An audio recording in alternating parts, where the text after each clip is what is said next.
The age of industry has come to Albion.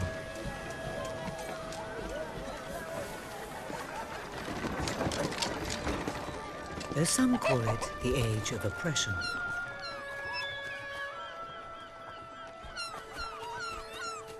When freedom is nothing but a dream, it's time to make a stand. To lead a rebellion. To be a hero. Welcome to the city of the downtrodden.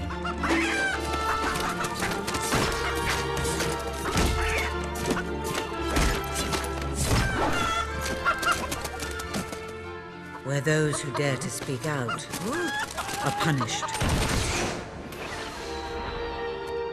And those who dare to hope find nothing to hope for.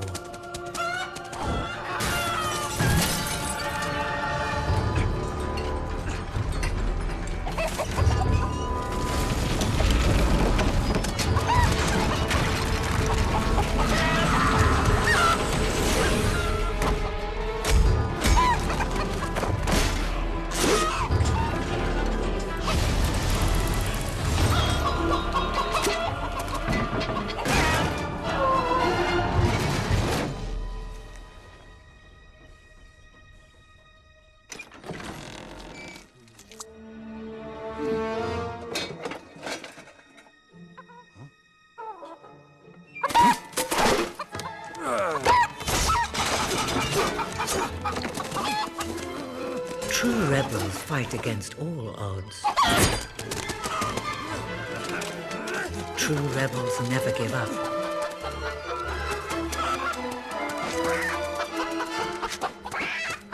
Yet they cannot triumph alone.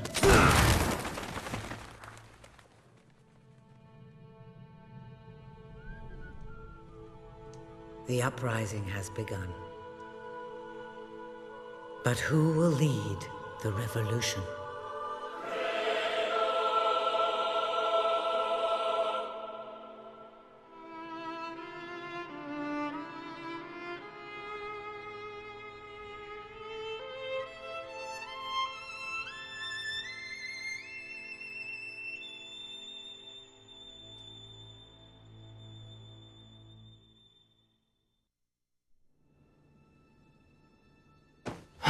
What a dreadfully sorry sight.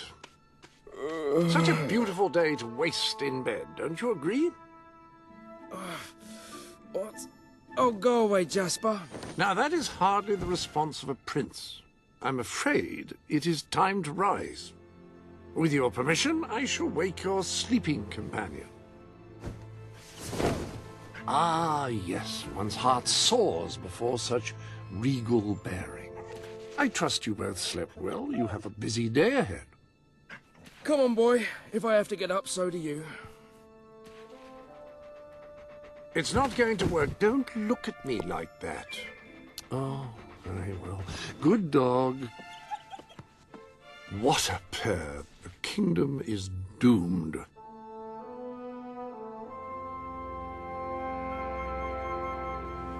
Now, sir, if you will follow me, perhaps we can find some appropriate clothing for today's activities. Lady Elise is most eager to speak to you this morning and is waiting for you in the garden. No doubt you will wish to look your best for your young friend. I have taken the liberty of arranging 2 suitable outfits, if you would care to choose. Ah, splendid choice. I'm sure Lady Elise will approve. Perhaps you ought to make your way to her now. And I would recommend avoiding your brother today. King Logan is rumored to be in an ill temper.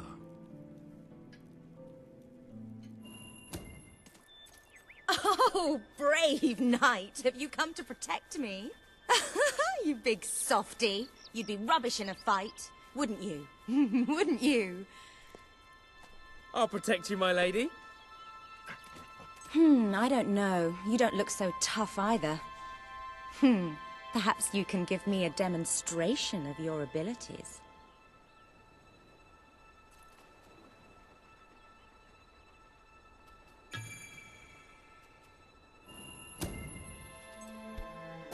Hi.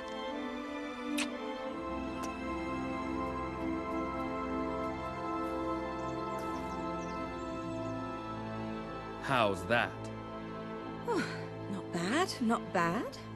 I suppose you'll do. I thought you'd never get up. Did Jasper tell you I wanted to speak to you? Yes. Did something happen? I'm not sure, but everyone in the castle seems to be upset with your brother. More than usual. And it's even worse down in the city.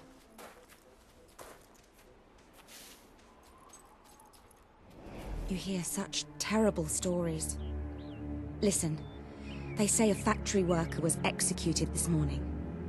I'm sure it's only a rumor, but you can imagine how people are talking. The staff in the castle are anxious. I told them you'd speak to them. Will you do that? I'm afraid of what might happen if someone doesn't calm things down. If you think it will help. I do. They may fear the king, but they still care for their prince. So, my good prince, will you take my hand and escort me to the castle? Everyone's waiting for you.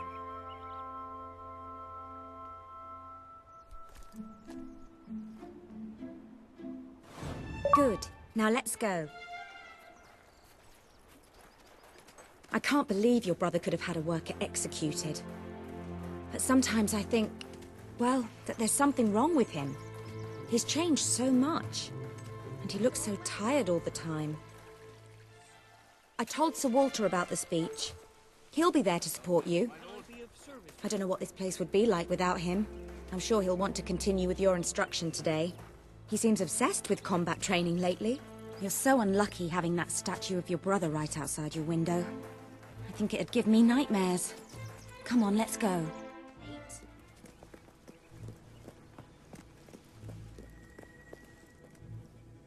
Welcome, Your Majesty. Such an honor to have you here today. The staff are convened to hear your words. Whenever you're ready.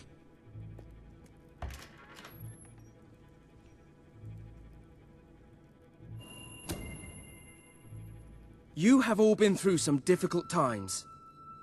And the king has been too preoccupied to treat you as he should.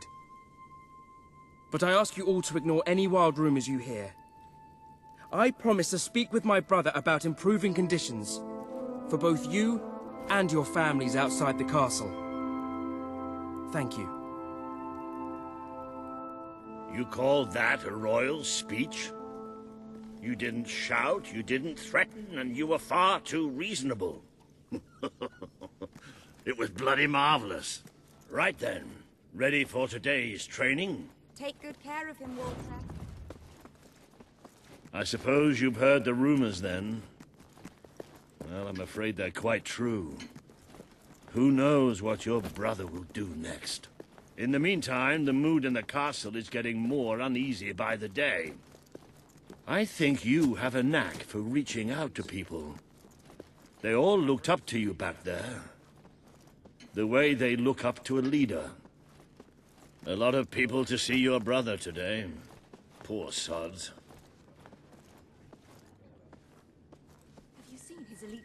Sir Walter, what a stroke of luck. Would you be so kind as to sign my petition? We must fight to eradicate poverty in Albion. Too many suffer on our streets, and the king does nothing. He must be made to care. Oh, very well, but I'm just an old soldier. I doubt my name would mean anything. But perhaps the prince here would care to help you out.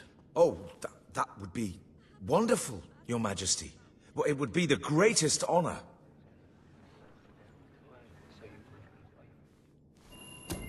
I'd be happy to sign. Thank you, my good prince. Your support will make all the difference, I'm certain of it. What if he decides to have us all executed too? As soon as I got... That was a courageous move. I doubt it would make much of a difference, but perhaps your brother will finally realize that you have a mind of your own. Let's see you put it to good use in the combat room. Come on! You have made good progress these past few weeks. But today isn't about practice. I want you to fight me, as if your life depended on it. One day, people of Albion are going to need you.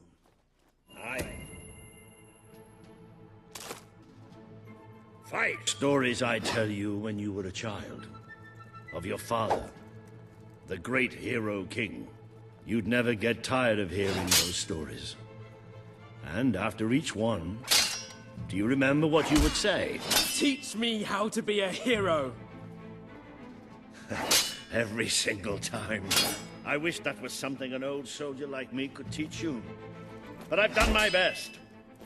Now I need you to do your best. Strike me. What are you afraid of? Hit me.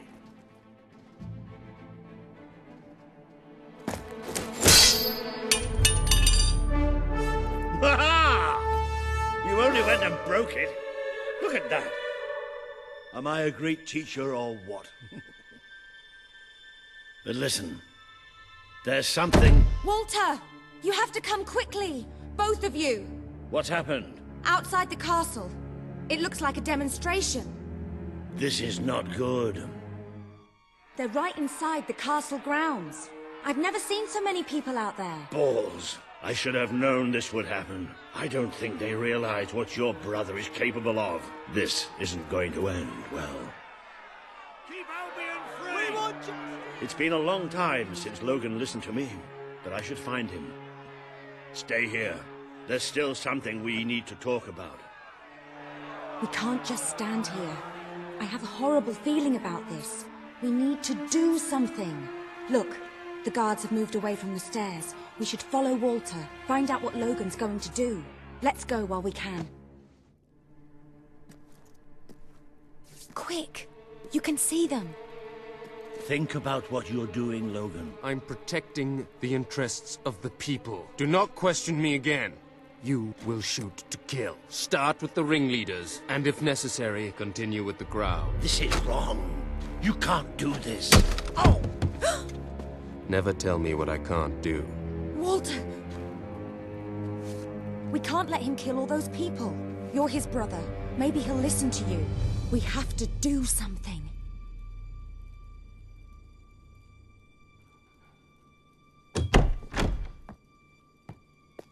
What are you doing here? The war room is no place for a child. Leave now. I'm here to stop you. You can't kill those people. No, wait. Enough! How dare you turn against me? Perhaps you believe you should be the one making these decisions. You really wish to defend those traitors? Then so be it. Let us see how you do. Take my brother and his friend to the throne room. We shall settle this matter officially.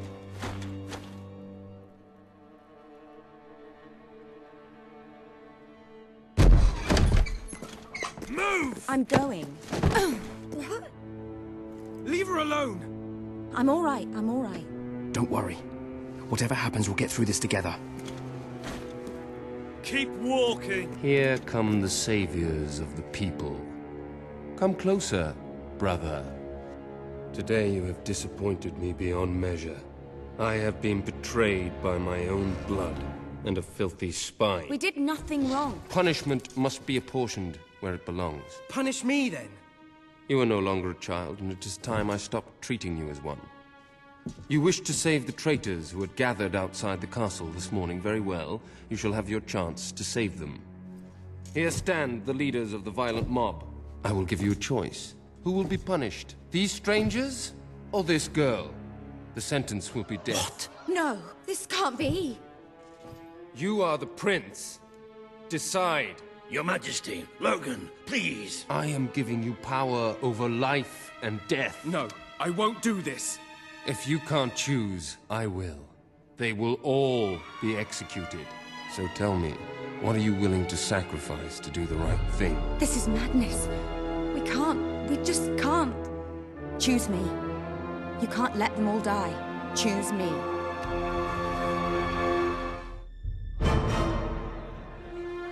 Thank you. Thank you. It's all right. You did what you had to do. Never forget what he's done. And that I love you. Take the girl away. Kill her now.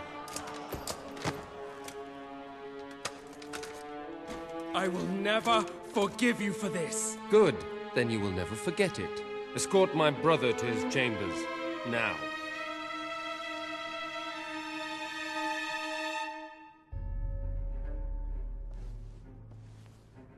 You mustn't blame yourself, sir. I don't think any of us realized just how far he'd fallen into madness. I have to do something. I can't just stay here. You're not. We leave the castle tonight. This kingdom needs nothing less than a revolution. It needs a new leader. It needs a hero. It's time to see if you're ready. Ready for what? To be your father's son.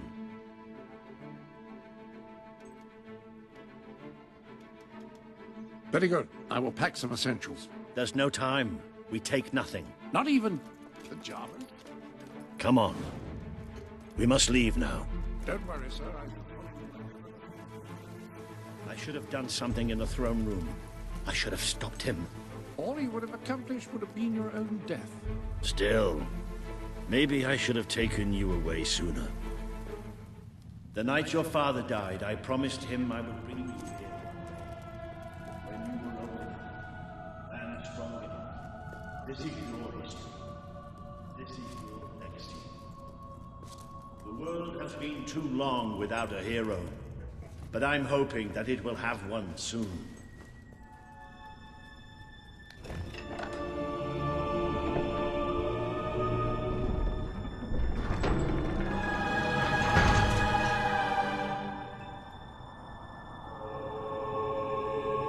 This is your father's most treasured possession, the Guild Seal. It chooses those who have the power inside them, those who have the potential to become legends. Take it.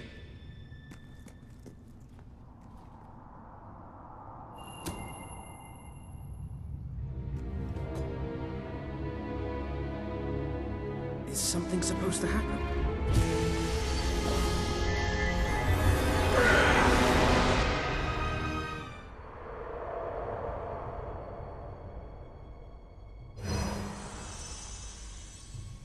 Who are you?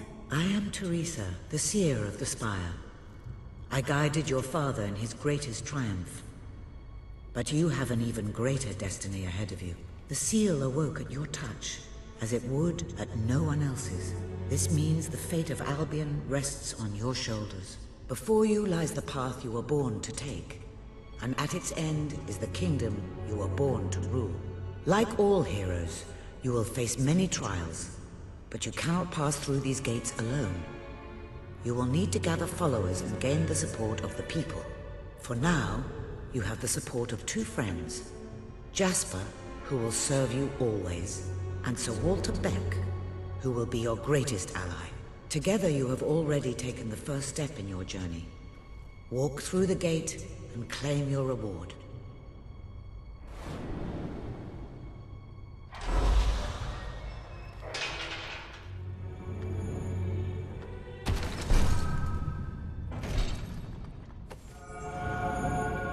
There is a great power inside you. You merely lack the means to unleash it. Take this. The gauntlet will channel the magic within you. Use it by the tomb in the mausoleum, and the way out of the castle will open for you. You will return here when you have gathered enough followers to reach the next gate.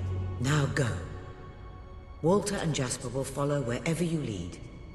And one day, perhaps the rest of Albion will do so too. Well, do you feel any different? I don't know. Try casting a spell. That's supposed to be our only way of getting out of here. You might have mentioned that earlier. And spoil the surprise.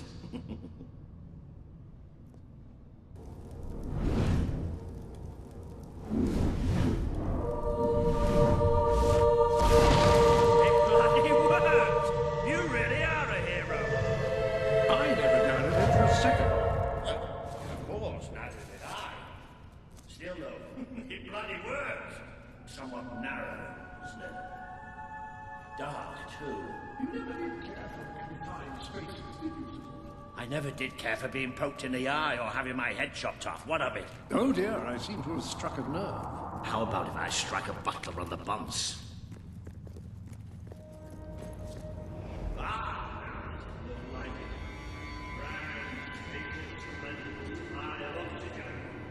Just the way a castle escape should be. hesitate to ask, but what is our plan? Other than leaving the castle far behind us, which I wholly approve of, obviously. It's simple. We have to stop Logan. How am I supposed to do that?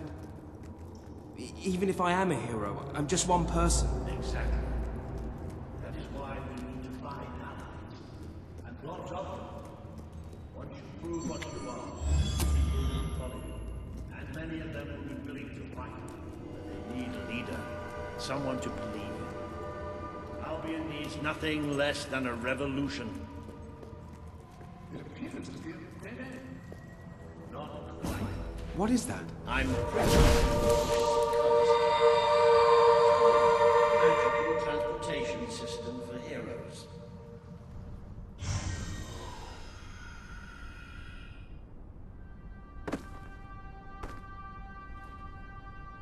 What is this place? You know, it must be. It is. It's your father's sanctuary. He used to speak of it, but I never thought it was a real place. Well, I don't believe it. Jasper, this book. There's a note with your name on it. Look. That's not possible. For Jasper? Well, I grant you it is possible, but it must be a coincidence. Oh, don't be a dolt. The old king must have left it here for you. What's it called? The Book of Heroes. How extraordinary. Does it tell us how to get out? This really is most remarkable. Everything that we could possibly want to know about heroes and this place is right here in these pages. This map functions as a traveling mechanism. Simply choose where you want to go and, well, it should take you there. Marvelous. Right. We can use that. We'll have plenty of time to explore this place later. Right now, we have a rather large task ahead of us. But I don't even know where to start. Our first stop will be the mountains of Mistpeak. There are people there who would make great allies. They won't offer their allegiance easily, but they despise Logan. And if anyone can persuade them, it's a hero. Very good.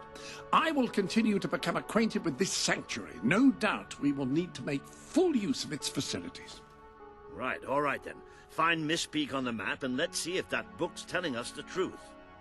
Now, that looks like the dweller camp in Mistpeak, just there.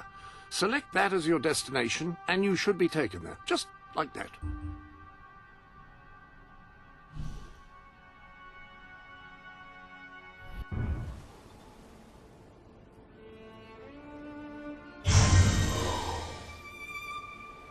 It worked!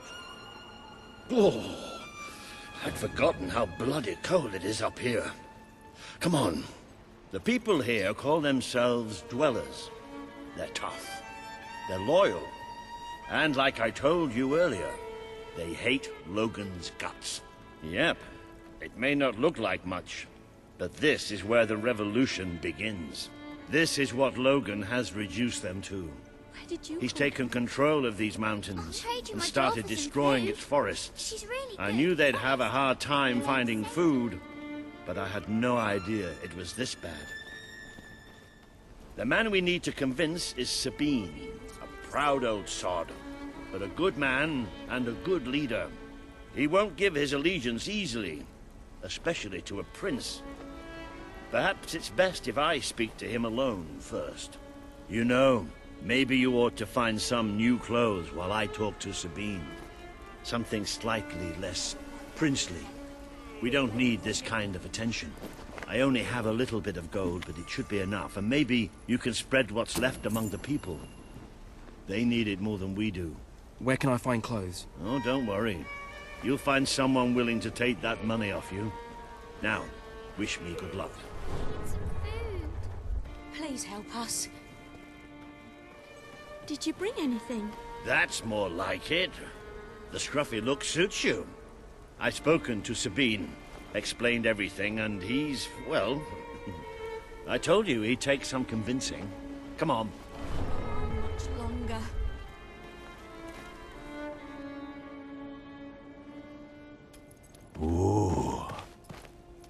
Out of the way, Boulder. I can't see a thing. So royalty walks into our home. A prince, no less. You're a long mile from the castle, Prince. What do you think of our home, then? Do you like what your brother has done to us? These mountains have always been ours. Now Logan's taken them, and is stripping them of all life. Oh, we're ready to go to war. But why should we follow Logan's kin? You can trust me. You have my word. We don't take much stock in words round these parts. We're simple folk. Ain't that right, Boulder? Then what do you want? Proof. First, prove you are truly, as Walter claims, a hero. This is easily done. There's a secret chamber beneath the town of Brightwall, built by your own father. Only heroes can survive its trials and reach the relics within. Bring me one of these ancient objects and I will believe you. Second, prove you are a warrior worthy of leading us into battle. You can do this by slaying the mercenaries who plague Mist Peak Valley and who have long soured our existence. Third, prove you are a true leader. Persuade our neighbors in Brightwall to share what food they have with us. Boulder. Oh. If we cannot eat, we will die, and the dead make poor allies. Is that all? Yep, that's the lot. Off you go then. Good luck. Nice knowing you. Come on, boy. It's nice to see Sabine hasn't mellowed with age. But anyway, I know the place he mentioned. Your father built the chamber under the Brightwall Academy, Albion's greatest seat of learning. At least it was, until Logan closed it down. Just show the old librarian your guild seal. He'll know what it means. I'll try to find out more about these mercenaries. I'll see you in Brightwall when I have some information.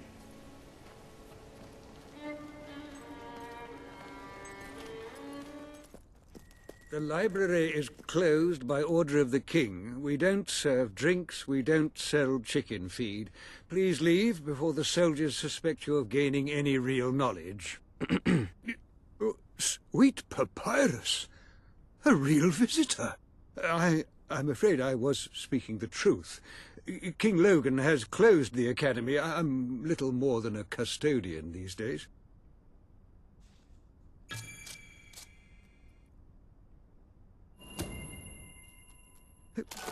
By the holy bookmark! The guild seal! I haven't seen it since the old hero king last came here. Then you are? The prince, yes. Oh, my. Please, come this way. Your father told me that one day a challenger bearing the seal would come seeking entrance to the reliquary, but I never imagined it would happen in my lifetime. It was he who founded the academy, of course. I have often wondered how he would react to see it in its present state. Here we are. I can't tell you how many of our researchers and professors have studied this door, hoping to unlock its mechanism. But I knew there was only one thing that would ever open it.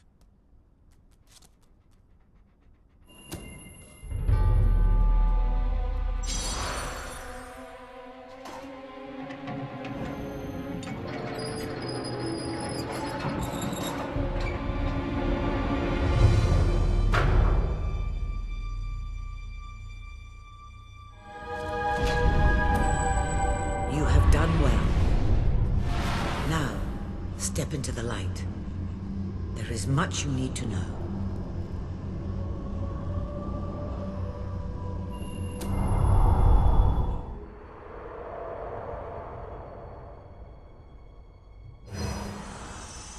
Congratulations, hero. Touching the guild seal was an indication of what you could become. Reaching the music box has proven what you already are. No one but a hero could have done it. You have begun to learn what powers you possess, and there is still greater potential within you. But you have only taken the first step in your journey. Albion is crying out for a revolution, and for someone to lead it. Winning supporters to your cause will be hard. Leading them against Logan will be an even greater challenge, but it's one you must accomplish. I'll make him pay for what he did. This is not a matter of personal vengeance. As long as your brother sits on the throne, Albion is in great danger. Open the music box. It will show you the truth.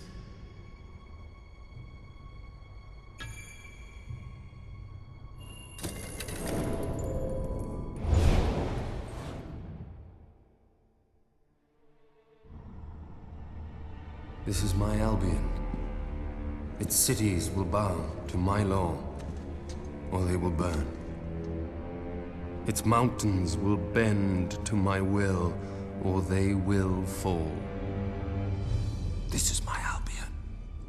Its people will do as I say, or they will die. Its future will be as I decree, or it will end. I've seen what must be done, and nothing will stand in my way.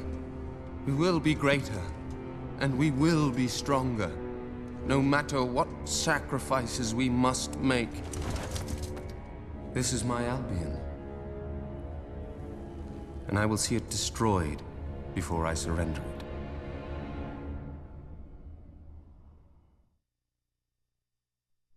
If any part of you still doubted the necessity of a revolution, you have your answer. The kingdom will face its own annihilation under your brother's rule. Now, do whatever you must to gain your first ally, for you cannot lead a rebellion without followers. Sabine is a good man, and his people are strong.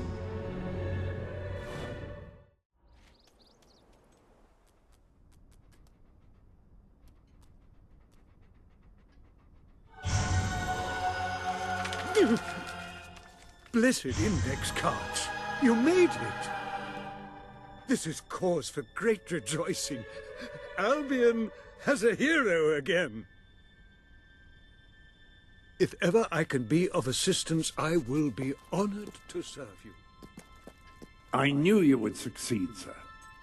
You now have proof positive of your heroic status. And I believe Walter has made some progress with the mercenary problem. He is waiting for you outside the local tavern. You'll be glad to know I have some information on the mercenaries Sabine mentioned. They're led by a man called Saker. He used to be a soldier, but always had more in common with bandits and cutthroats than the military. His men are holed up in a small fortress in the mountains, so it won't be easy to get in. But I have a plan. Come with me.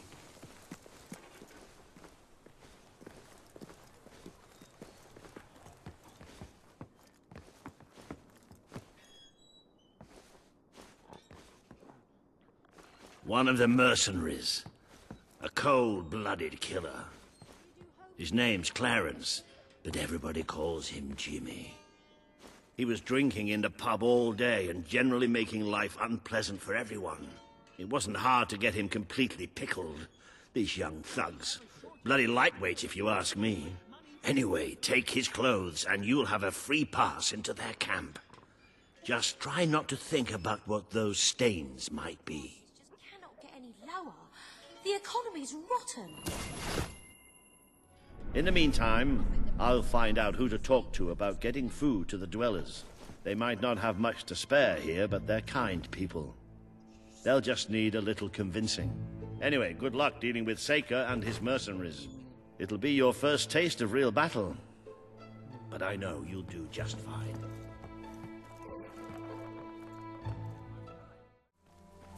Hi, Jimmy.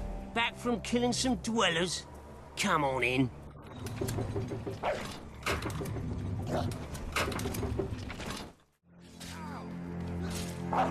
Jimmy, that really you? You look different somehow. Were your eyes always that colour? Nah, Jimmy's got periwinkle eyes like a beautiful summer morning sky. That's not him. It's not Jimmy! Hey, what you want done with your body? Leave him! He's mine! You've left quite a trail of bodies.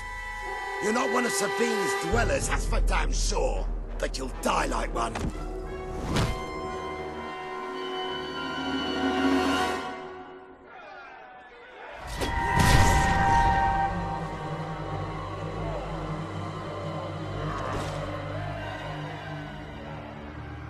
Stop! You've won. This battle is yours. Kill me or let me live, it's your choice. And my men will honor it. We may be nothing but mercenaries, but we have our codes, like any other soldiers. We'll leave the dwellers be, no matter what you do. That is a warrior's promise.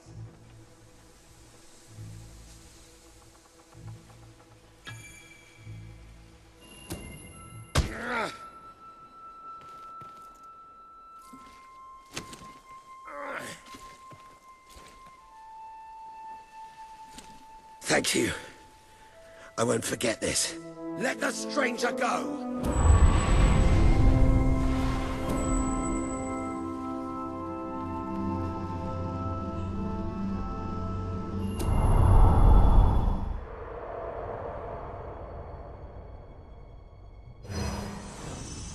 You have taken another step on the road to rule. Sparing Saker has won over the support of his followers. Word is already spreading of your compassion and your strength.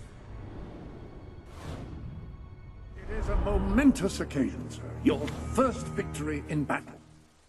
I'm no expert on personal combat, but I would say, based on the fact that you're not dead, you acquitted yourself rather well. It's hard to believe that just a few days ago I was rousing you from a comfortable bed. It would seem that you have completed... Sir Walter is still waiting for you in the Brightwall Tavern. He seems to have become rather attached to the place. Ah, here he is.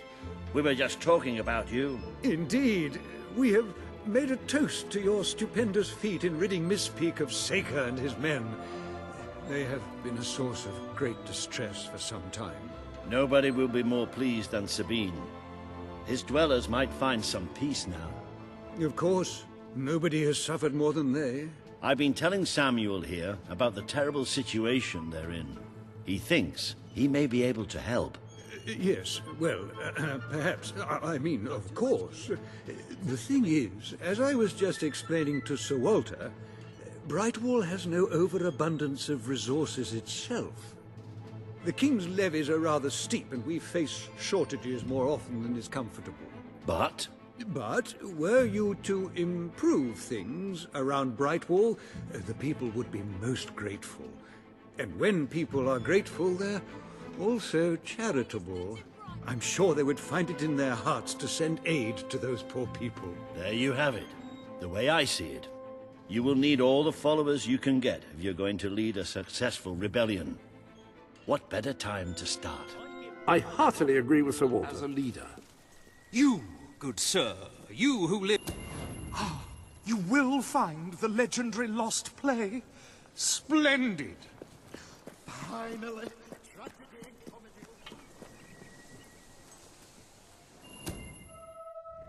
Don't pick it up! No! Really, I'm serious!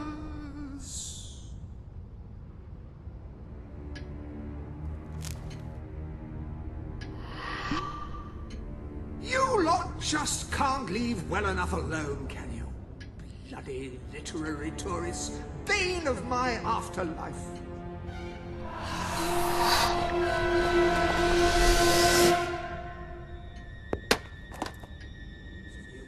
You're not getting my lost play, you hear? It's rubbish. Worse than rubbish. I mean, what was I thinking mixing tragedy and comedy? I must have been off my rocker.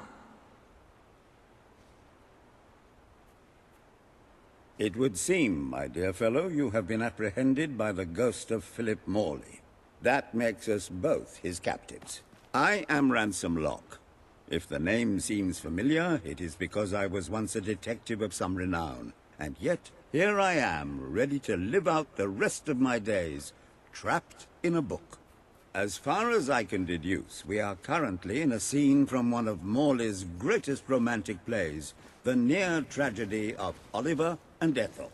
I believe if we are to escape, we must act out the scene. But performing is not one of my talents. If I am correct, putting on this costume should set things in motion.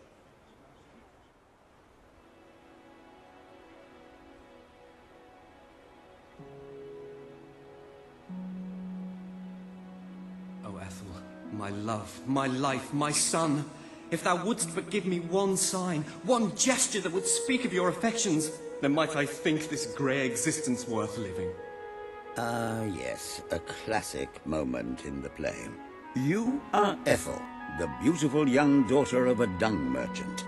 Show Oliver that you love him, and we may be able to leave this scene.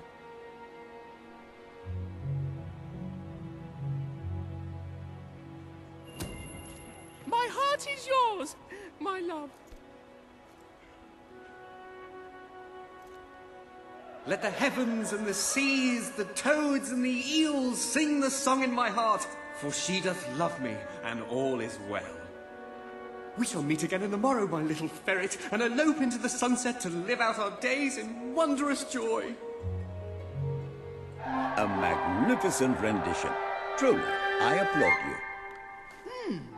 I see you are gifted with remarkable literary cunning, but can you really comprehend the depths of my work? That we shall see. Ah, yes.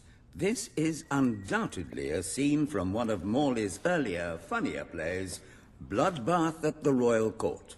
And this must be your costume. The role of the fool is one filled with tragic depth. It will require a masterful performance.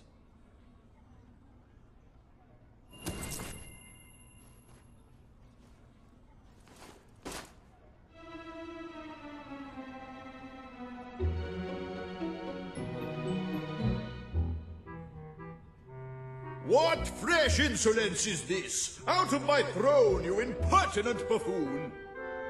Stand before your king, and do your jester's duty. 'Tis a troublesome time for this court, and my crown grows heavy. So make me laugh, or I shall have your head.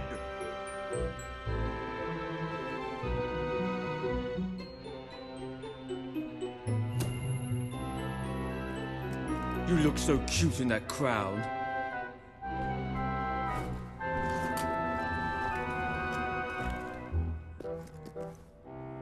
Why, Jester, I had no idea you felt that way about me. Or is this another one of your... Kuchi-kuchi-goo.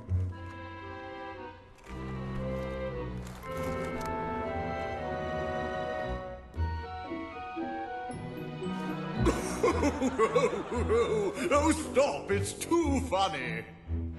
I believe I'm in the right mood now to meet with those foreign delegates. I think I shall only behead half of them, yes. I have never seen a more convincing fool. There is hope for us yet. You handle my royal dramas as well as you handle my romances. But will your versatility extend to the more subtle domains of theatre, I wonder? Oh dear.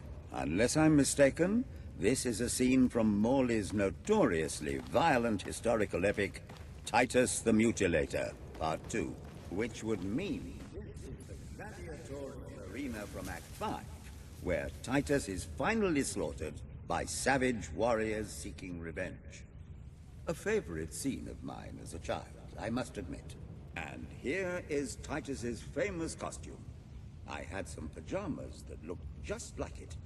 Put it on and you will take on the greatest role of your life.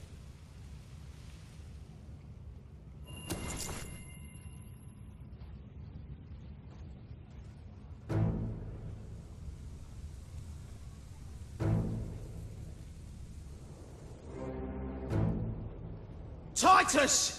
Thy pox-membered body shall pay for thy monstrous villainy. My son lies dead because of you. Now shall revenge be mine, cold as your corpse and all the more flavoursome for it. Do try to make your demise convincing. I can tell you can handle a gun, but can you handle you out to it? You...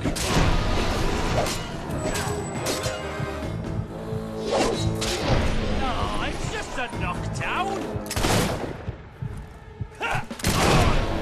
More of my kin lie slain, and yet you live. You have breathed your last sulphur-scented breath, Titus.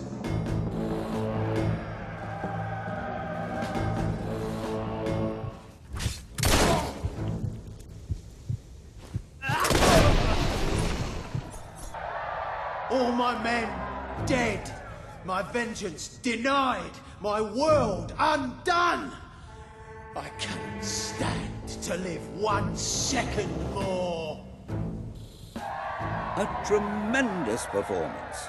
That's just the ending I wanted to see when I was a young boy attending the theatre every weekend.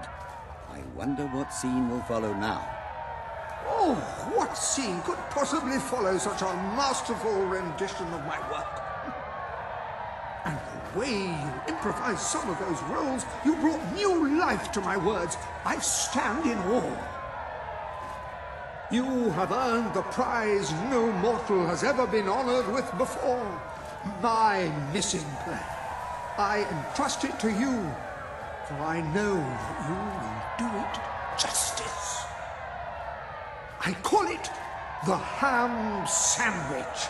A metaphorical title, of course.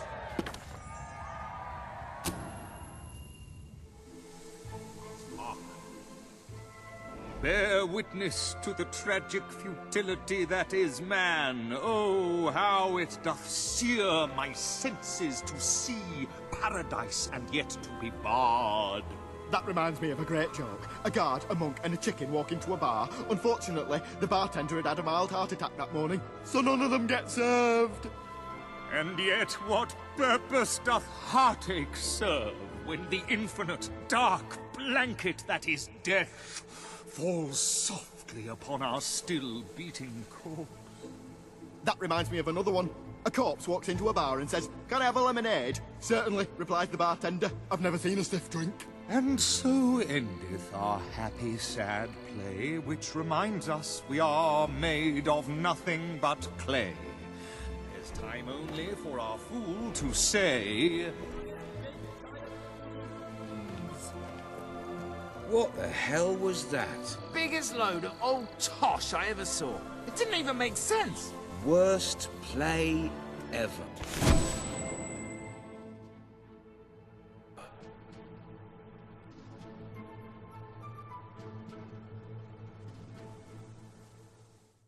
Please, you've got to help me. I'm so worried.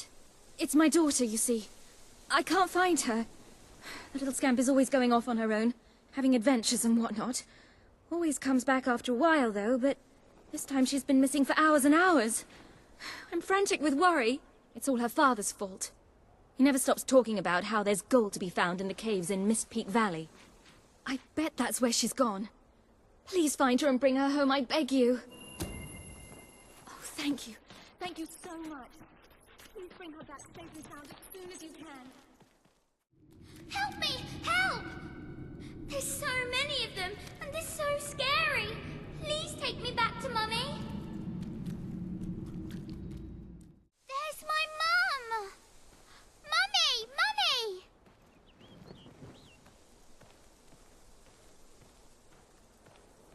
My darling, my little darling, what a relief. I was beside myself. I can't thank you enough. I'm forever in your debt.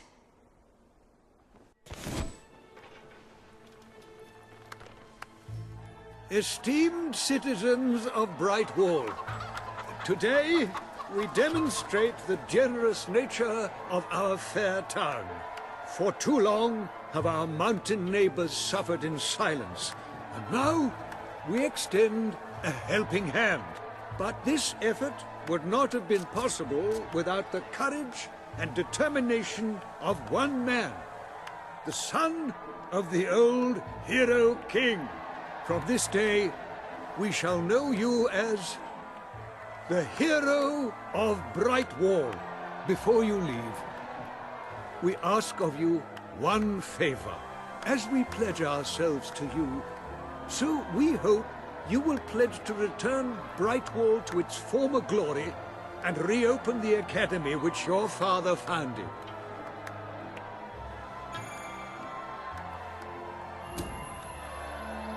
I will.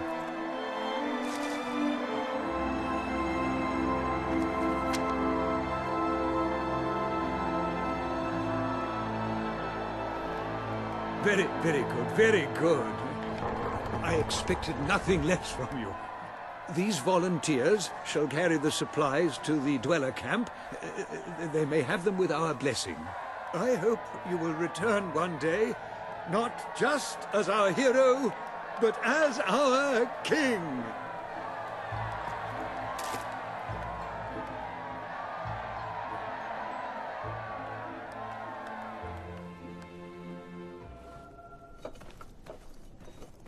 Our hero returns, bringing good tidings. And supper. Damn thing doesn't open. How do you, Oh well, I never thought you'd actually get it, tell you the truth. Boulder. We've been blessed, my friends. We have made an alliance that has already brought us life. One day, it will bring us much more. We require but one more offering before we fight at your side. Boulder, promise to restore these mountains to their full glory and to protect our right to dwell in them, and promise you will bring nothing but the fiercest justice upon Logan's head. I promise. Then may we be carried into the castle by the dark storms of fury! You'll have to wait a little longer for that. It's still just us against a whole army. We need to recruit more people. I was afraid you'd come over all logical and sensible. Well, you have brought us a feast, and we are free to hunt again. We'll just keep on eating and drinking till you're good and ready. Right, Boulder? Yeah. He couldn't be happier.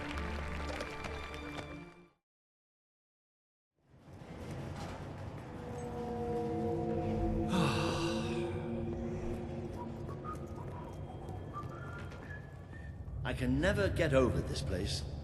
20 years ago, it was just a damp, murky void in the middle of nowhere. Now people queue up to get dangled across it in a steel box.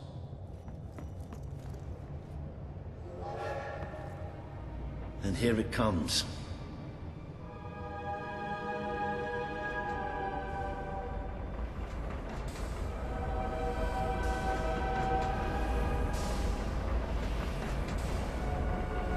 Most of the people here will be heading straight to Bowerstone.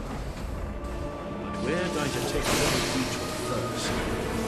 I just hope something's wrong.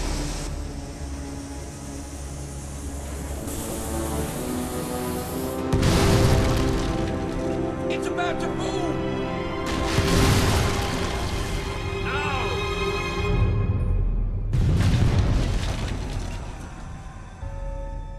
Come on! We have to get down there. This must be the way down. We have to find those people. See if there's any survivors.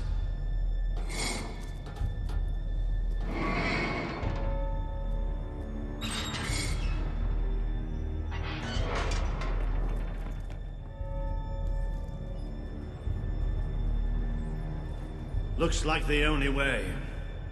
All right. I can do this. Let's get down. I don't want to spend any more time in this box than I have to.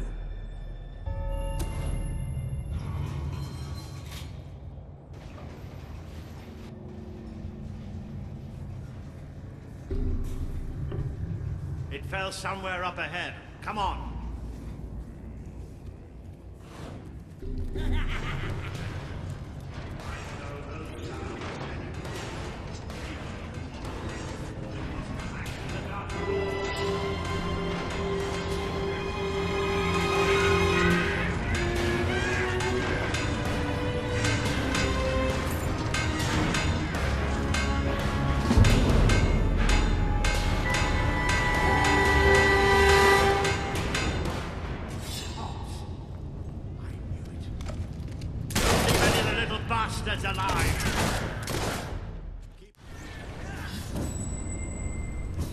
That's it.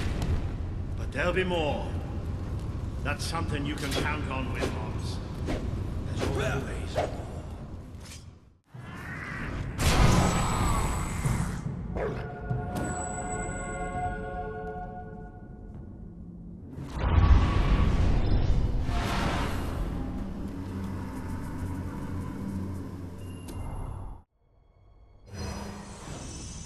You have overcome an important test. A good leader must always be ready to face the unknown, and to seek new paths. Your defeat of the creatures in this cave will be told throughout the land.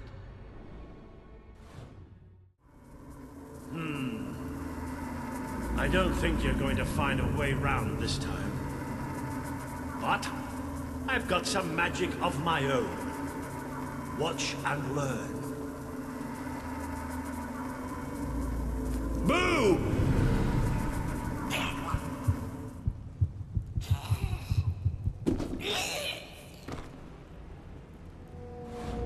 Oh. It worked. Right, let's get out of here, shall we? You can almost smell the sunlight. Isn't it wonderful? Soft sunlight. Good, all right. I hope the people we're looking for are still alive. Why wouldn't they be? Because, come nightfall, it's one of the most dangerous places in Albion. Well, I don't know about dangerous, but I'm starting to get a rash. Bloody swamp.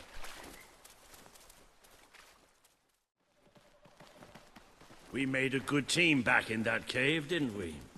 It's been a while since I got stuck into a real fight. It was just like fighting by your father's side. I'd forgotten what it was like, standing next to a hero. Cease your movement! Be you men or be you hollow men? Have you gone daft, boy? Open up the doors. Walter?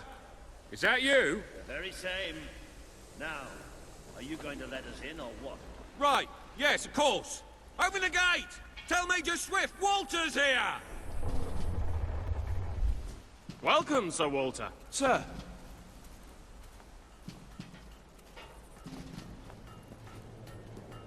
There he is, the one and only, Major Swift. Oh, Walter! What the blazes are you doing here? We came looking for you. I have a proposition. You came all this way to proposition us. And I thought you were here to save us from the legions of the damned. Ben Finn, it's good to see you. I take it the legends about this place are true, then? I'll say. You've never seen so many hollow men in one place. We've been stationed here for weeks, trying to eradicate them. Mainly, it's us getting eradicated. We lost some good men last night, including Lieutenant Simmons here.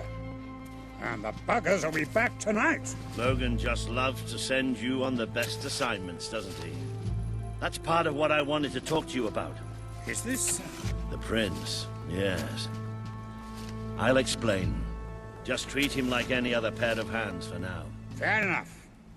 Captain Finn will show you to the mortar. We could use a body up there. Meet me on the wall when you're ready. I'll introduce you to Private Jammy. So cool because he's the luckiest sod in the fort. I don't suppose you've ever used a mortar before? There's nothing to it. There's always a slight chance of maiming, of course, but I'm sure you'll pick it up. First, I'd like you to meet Private Jammy. He'll be your loader. Pleasure to meet you. It's true what they say about me, you know. Jammiest soldier in Albion. 724 wounds and still standing. Don't worry, you'll get used to him. After a while, he's hardly revolting at all. Right, Jammy, it's time to show him the ropes. Yes, sir. Right then. My life's going to be in your hands, so let's make sure you know what you're doing, okay? Go on, grab the mortar and we'll do some practice shots. Right, let's see what you've got. See that scarecrow over there? Blow it up. Yeah, that's right.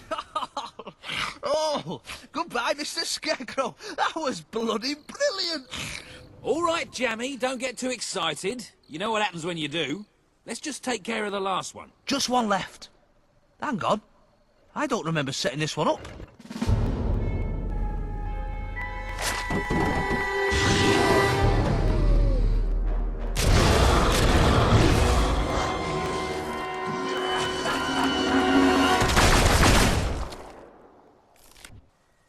They're here. Start firing! They're at the rear gate! Take positions! All guns on the gate. We can't let them through.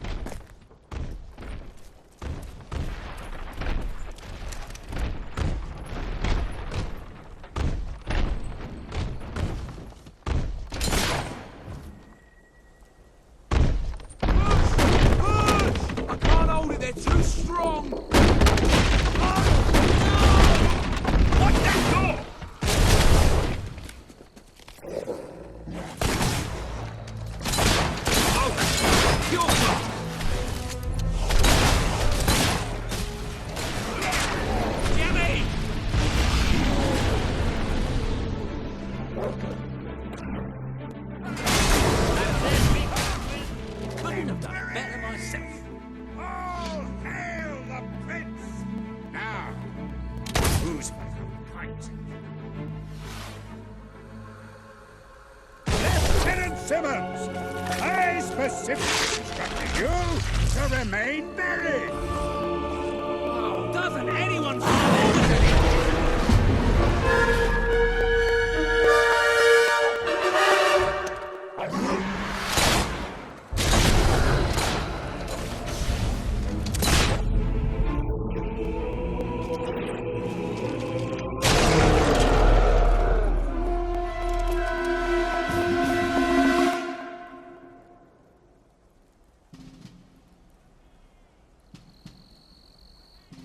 That was pretty damn impressive. So, your father wasn't the last hero of Albion after all. We did it!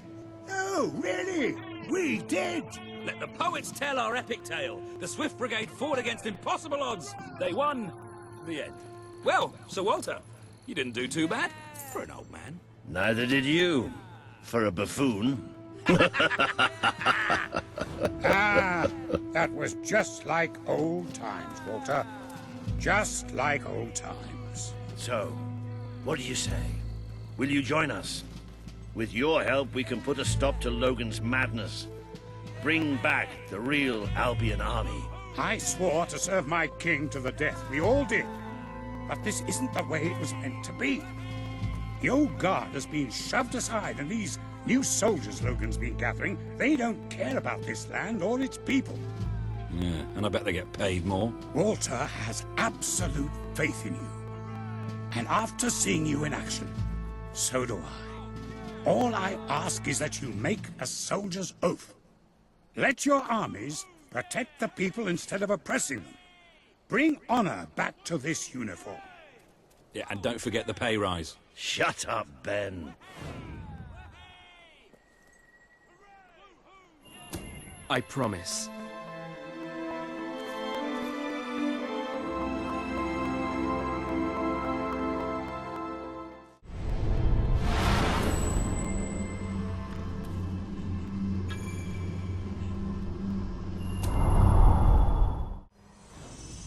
This has been a momentous day. With the support of Major Swift and his soldiers, the revolution grows in strength, and you move one step closer to becoming the leader this kingdom needs.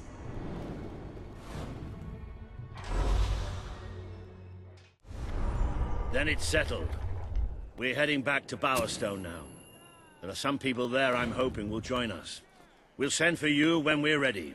Then I shall bid you good luck and farewell and all that. And just try not to get the rest of these lads killed, will you?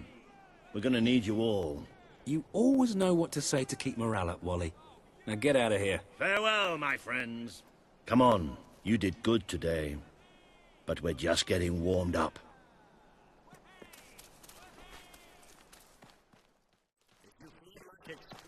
Go ahead. You're at the sewers to Bowerstone. You can't miss them.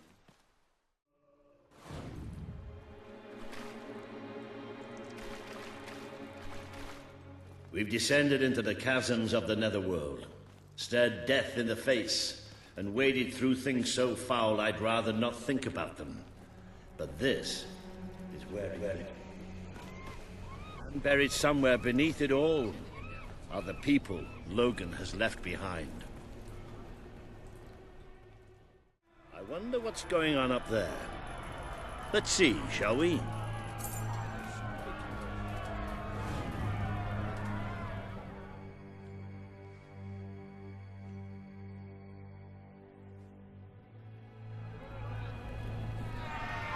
Reaver is exploiting us! We deserve fair pay!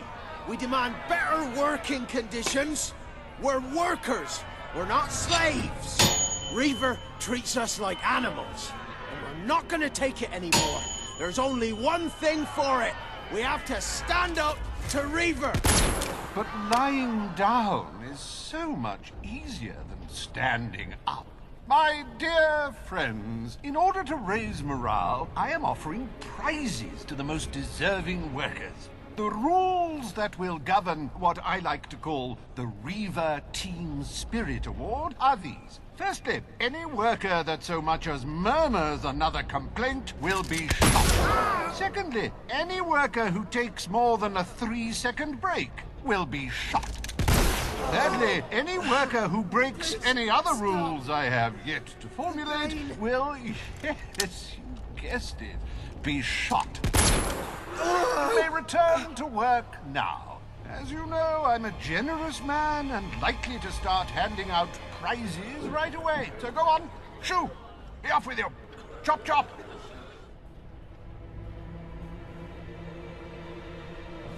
That's why we're here. That's why Albion needs you.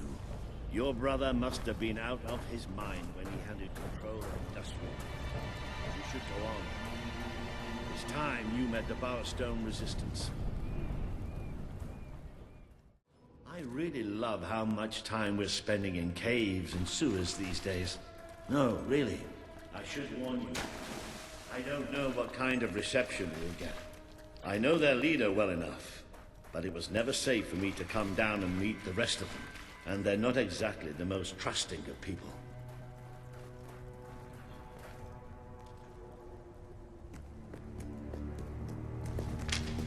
Hello? Hello? Maybe we've got the wrong place. Let's, you know, get out. Don't move!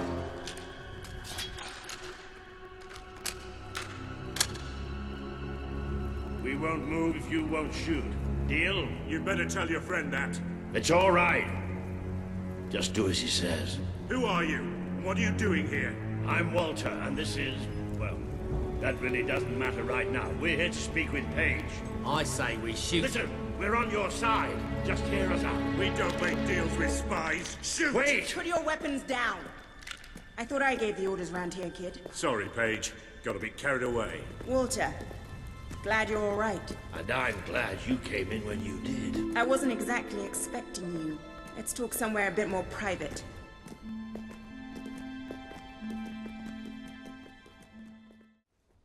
I had this whole plan, you see.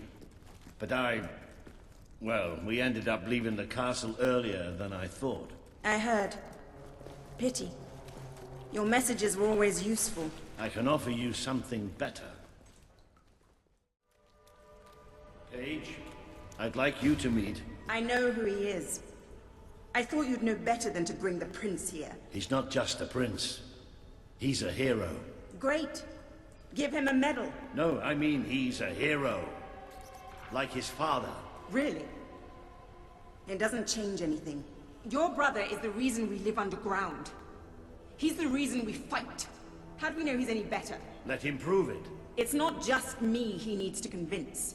The people of this city need someone they can believe in. Prove to them that they should follow you, then we'll talk. For now, I have work to do. Looks like you have work to do too. You have a whole city to inspire. Today you have met the true voice of the people of this city. It is imperative that you win Paige and her resistance movement to your cause. And just as important that you prove to Bowerstone that you can be its rightful ruler.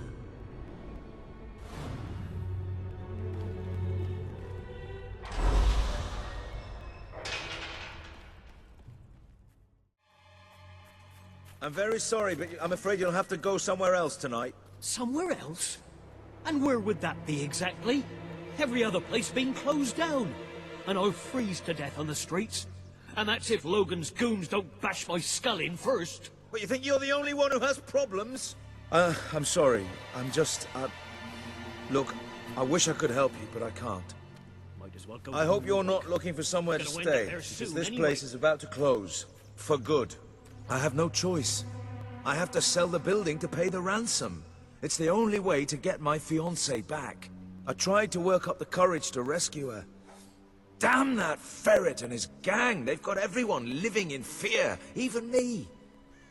But if I had you with me, you could go in there and show them what fear really is. We could rescue my fiancée, put Ferret out of business, and I could keep the shelter open. Please, if not for me, do it for the poor people who depend... Oh, thank you. My poor love. It's been agony being apart from her. And it's about time those thugs faced justice. The rough kind. They've been harassing the local homeless for weeks. But now this is outrageous. I know where they are. They demanded I bring them the ransom in a week's time. But I'll bring them something better.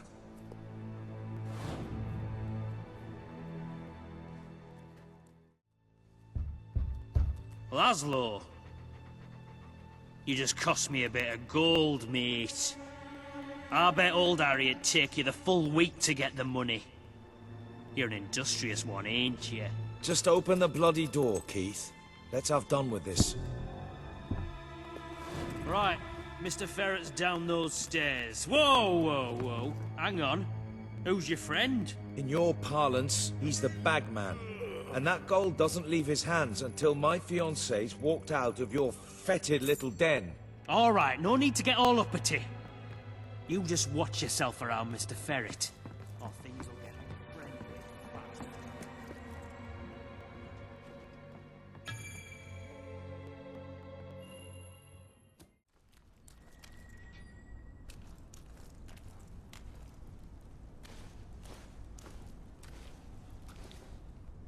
Oh, Laszlo. I cannot tell you how elated I am to have this unfortunate situation brought to a satisfying resolution. Your associate can dispense with his burden by piling the funds upon the table. There's no gold, Ferret. Now you cough up my fiancée from whatever filthy corner you're keeping her in, or my associate is going to start collecting heads and piling them upon the table. My initial judgment of your character was clearly misguided. You possess some heart after all.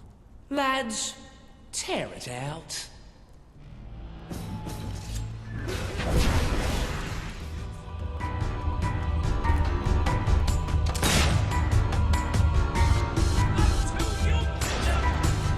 Your men are dead, Ferret.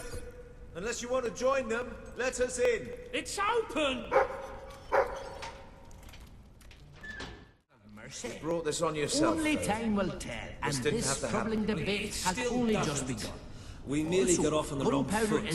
I'm no threat to you without my men, and I'm only too happy to return your fiancé.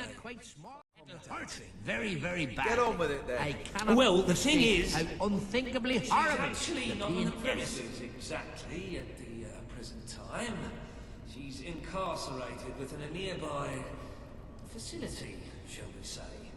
That access hatch will provide you with, well, access. The sewer? You fellas are a sophisticated lot. Please, go and get her. I'll keep an eye on Ferret. Gun. I really did mischaracterize you. Yeah? Well, I live in a bad neighborhood. I wonder who's fault that.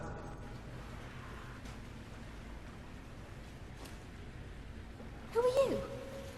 Where's my fiancé? He sent me to rescue you. Oh, are you qualified? I'm not sure I should just follow some complete stranger. We made it. Look, before we go back to Laszlo, I just want to say, you were amazing. I mean, you are amazing. I used to use the word when I was telling my friends about Laszlo. But next to you, he looks a bit boring now, doesn't he? Do I really want to spend my life with a man like that? What do you think?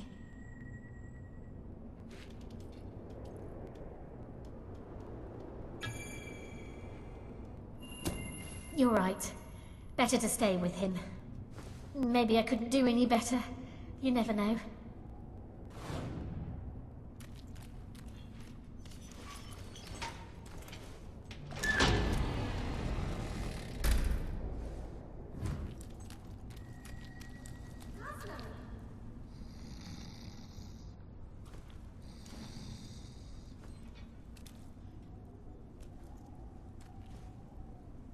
Geraldine. Oh, my head. That weasel Nigel Ferret must have struck me when my back was turned. Oh, darling, thank goodness you're all right.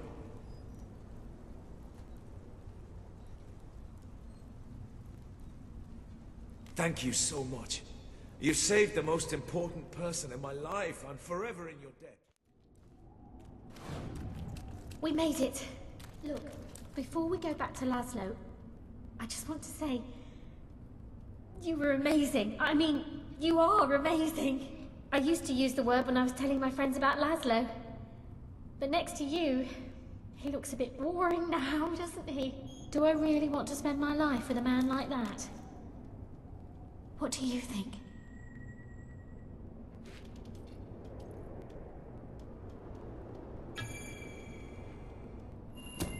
You're right. Better to stay with him. Maybe I couldn't do any better. You never know.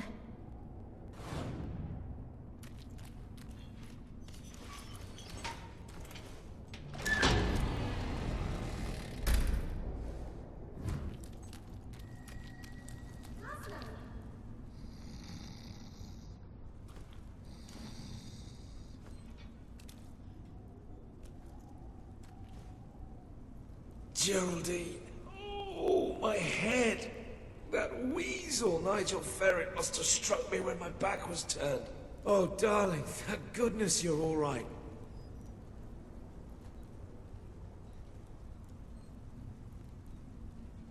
Thank you so much. You've saved the most important person in my life. I'm forever in your debt. We made it. Look, before we go back to Laszlo, I just want to say... You were amazing. I mean, you are amazing. I used to use the word when I was telling my friends about Laszlo. But next to you, he looks a bit boring now, doesn't he? Do I really want to spend my life with a man like that? What do you think?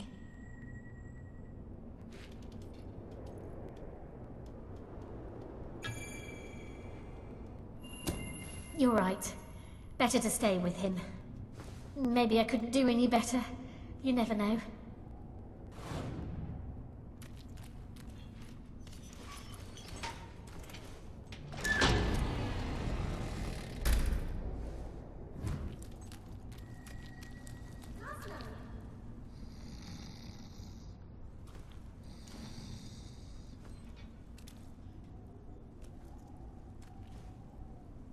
Geraldine.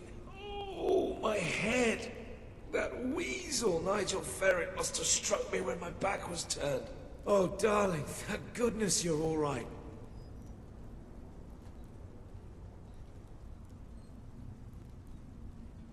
Thank you so much. You've saved the most important person in my life. I'm forever in your debt.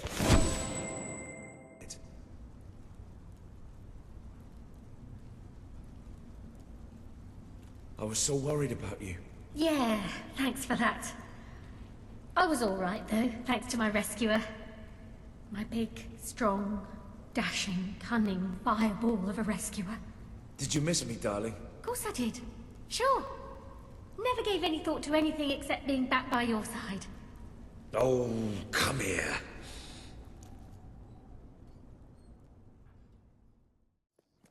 So, are we all set for tonight? I've double-checked every bit of it.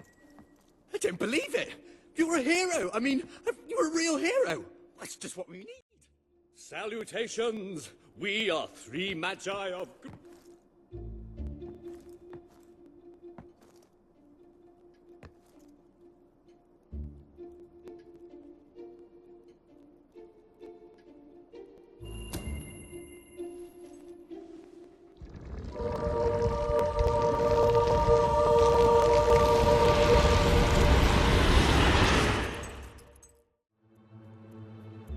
The hero wakes. Long had he harboured thoughts of vengeance against the evil Baron. Get on with it! Philistine.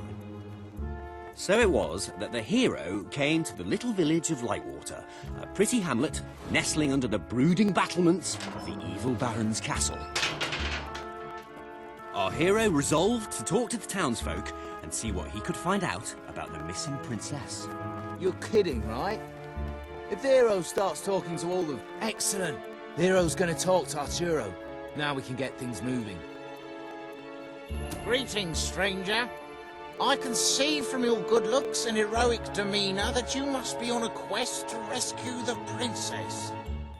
I saw her yesterday, carried off by the Baron's evil servants, a troop of hobs. They took her through this gate to the castle on the hill. What, that's it? No clues to solve or anything? Well, the hero has to figure out how to get up the hill. You mean like by climbing it? Hey, no spoilers. The hero decided to investigate the eerie tower on the hill. It's not very eerie, though, is it? Ben, you did the tower, didn't you? Yeah, but I thought you said pretty. What kind of adventure has a pretty tower on a hill? Be quiet, you two. I'll deal with this.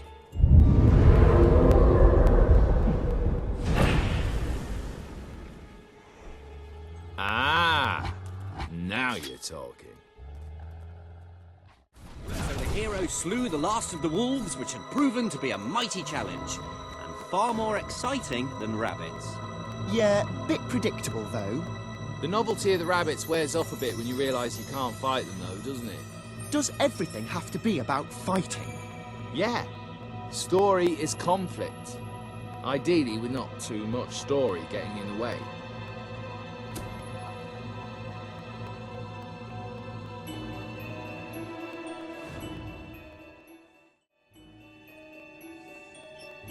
The hero entered the Baron's factory. Teddy bears. What are teddy bears doing here? Aren't they sweet? I put them in. Nice, eh? Yeah, they are. They are nice. You know what we don't want in the evil Baron's castle? Anything nice. Shh! Here come the princess and the Baron. Help! Oh, somebody please help! I've been kidnapped by the evil Baron! I am the evil Baron, and the princess shall be my wife. And all these bears will, well, they'll do evil stuff, for they are evil teddy bears. I shall never marry you! Oh, she's spirited like that.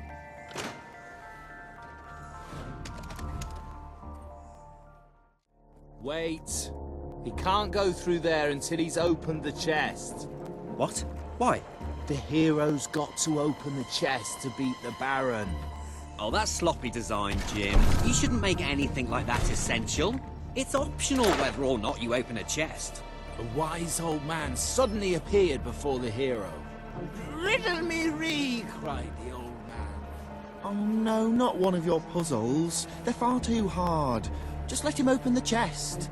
If all trimps are trumps, and all trumps are trumps, then all trimps are definitely trumps. True or false? Actually, that's rather easy. Oh, just give him the sword! Hello, I've just learned yet another remarkable tidbit from the Book of Heroes.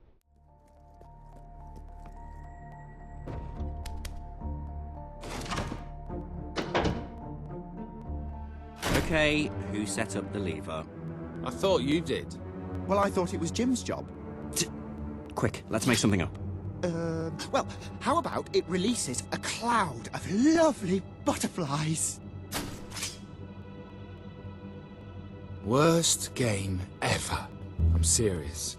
Well, how about a standard Hollow Man encounter? Yeah, let's have some bloody action.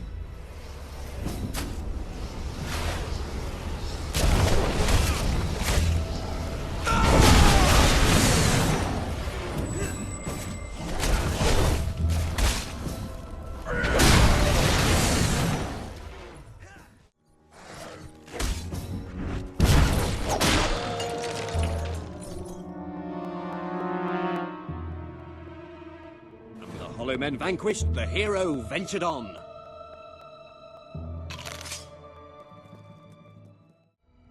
Foolish hero, your pursuit ends here, for you will be devoured by the killer monsters of this ravine.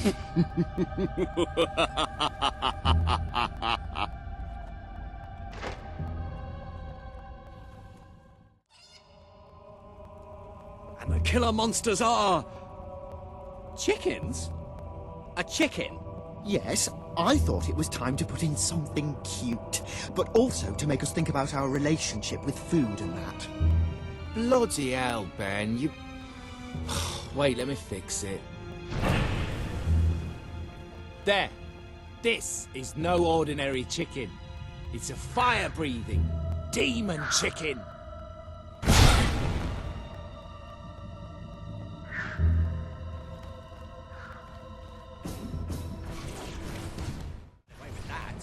And so the mighty hero triumphed over the fire-breathing demonic... chickens of doom! Anyway, on he ran, seeking a way out of these dark and gloomy caverns.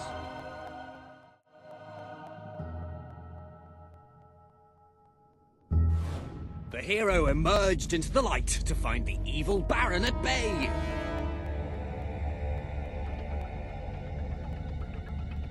Help me, hero! You're my only hope! I, the Baron, shall tolerate your meddling no longer. My elite Hob Guard will take care of you. They hunger for human flesh. At this rate, the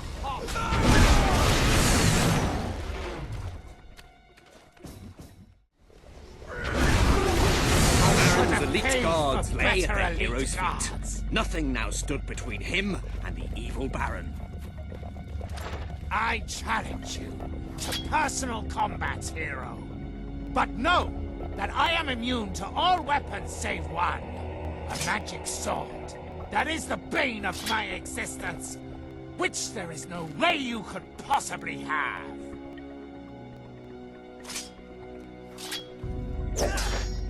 The sword! The Bane sword! It cannot be! No! I am slain!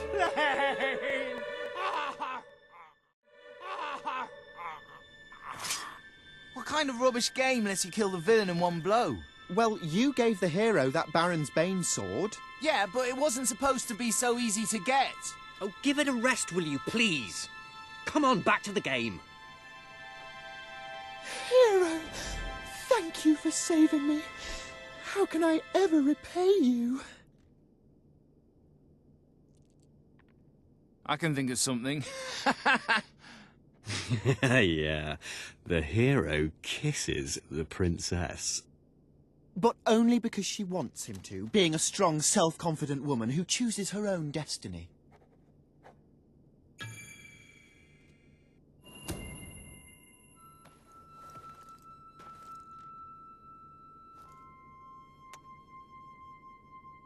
And they both lived happily ever after? Well, they would have, but the Baron had poisoned the princess and she died an excruciating death. Her inhuman death shrieks tormented a local stable boy who grew up to be a vicious serial killer. And cannibal.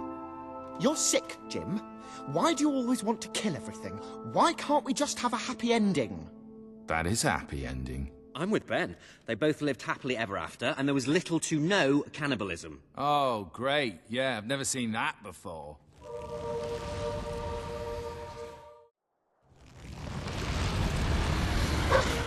Great work, my friend. You were fantastic. You have to be the best hero of all time. I'm going to have my bard stroke sorcerer compose a song about you. Whatever. We bestow upon you the title of Honorary Master of Dungeons.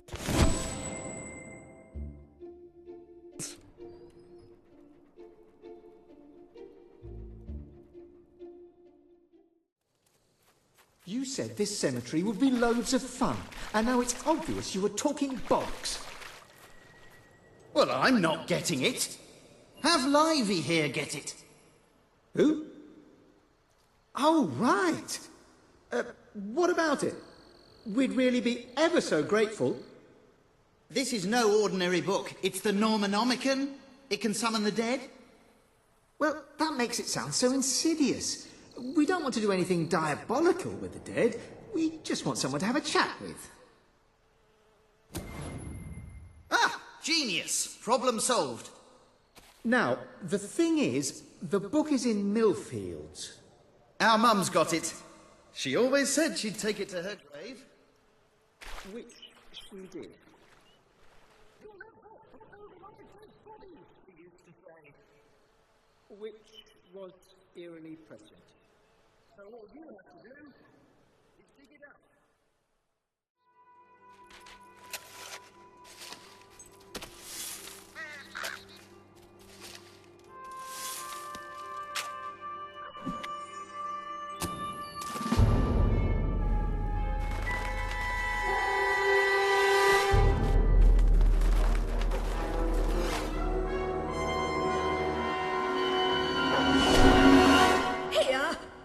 Doing to my...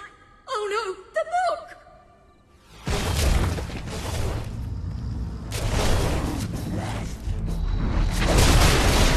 Watch out for...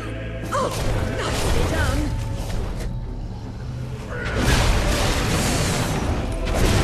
Find the right...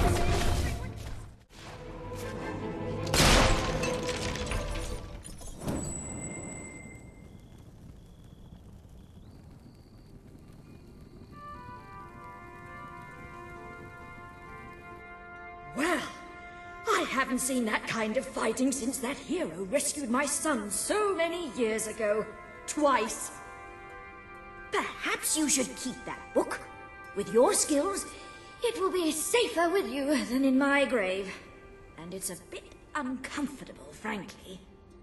Well, I suppose I'll get back in then. If you see my sons, tell them they'd better be back here by supper if they know what's good for them. What should we do? Be bold. We'll just open to a random... What if the page we open to is just the continuation of the previous page? All right, if that happens, we'll flip back until we find the beginning of the section, but we'll do it boldly.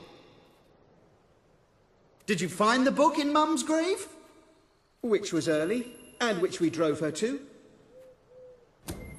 We've got it! Now, let's see what's in here. Ghost pantry. Must be where the snacks are kept. Ghost pants. That sounds interesting. Yeah, maybe a bit too interesting, at least to start with. What else? Ghost party. Brilliant. Right, let's have that then. Now then. Necrus, Risius, Cordroy.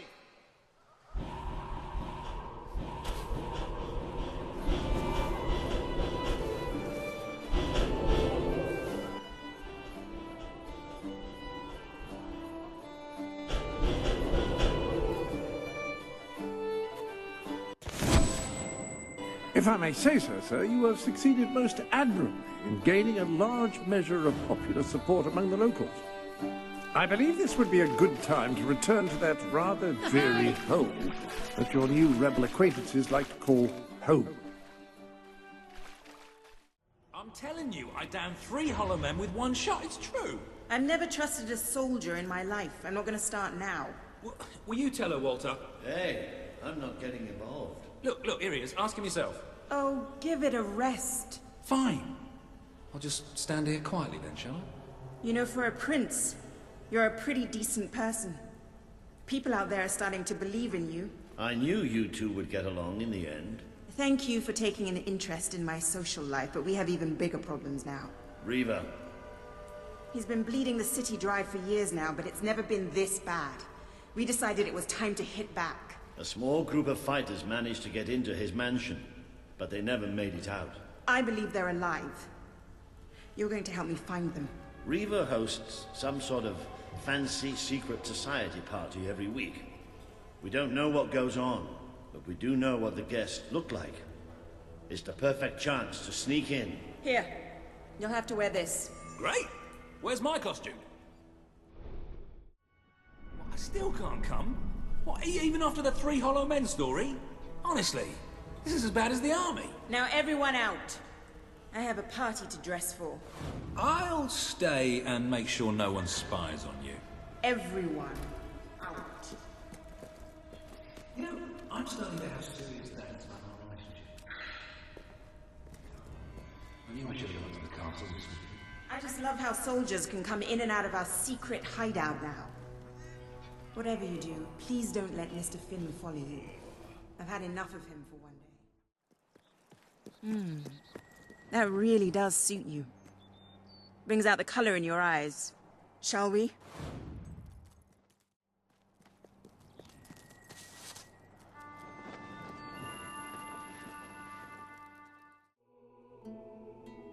Bit late, aren't you? You've missed half the rituals and all the drinking. All we've got left is fizzy pop. We apologize. Oh, yeah? Well, just give me the password and we'll forget all about it, all right? The password?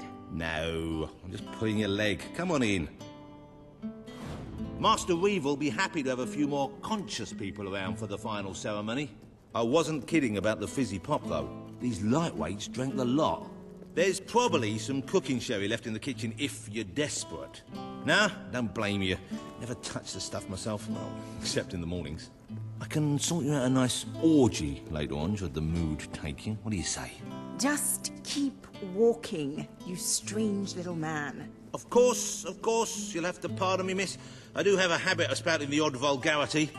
Master Reaver has often brought out his whip to rectify that very flaw in my character.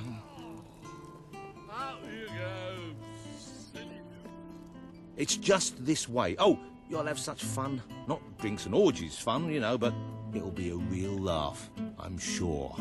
Now, there are some ground rules. Master Reaver insists that nobody carries weapons into the ballroom. There have been some accidents. I'm afraid I need to keep mine. I'm here to find some friends. Oh, you're the brave, noble rebels. Why didn't you say so? I'm an oppressed proletarian myself, you know. We're practically comrades. If you just go through these doors, you can sneak past the party and rescue your fellow revolutionaries.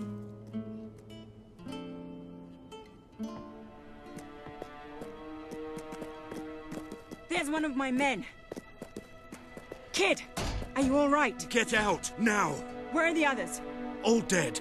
Reaver knew you'd come. He's been waiting for you. What? I'll get him out. My! More busy little bees here to steal Reaver's honey. So industrious, so committed, so bloody annoying.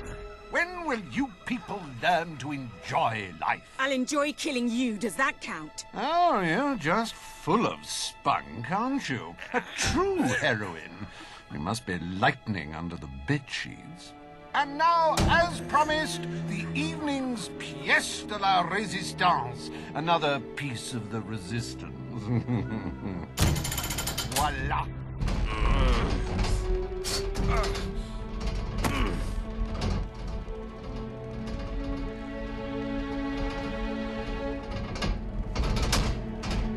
Do try to put on a good show for my guests, won't you? Show? You expect us to entertain you? But of course.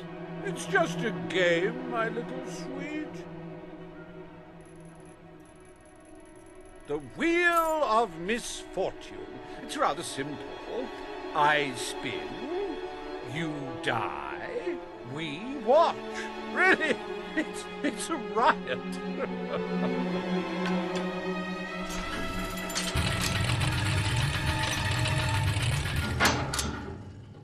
Why, no less than the most unsightly, most obnoxious creatures ever to contaminate this world.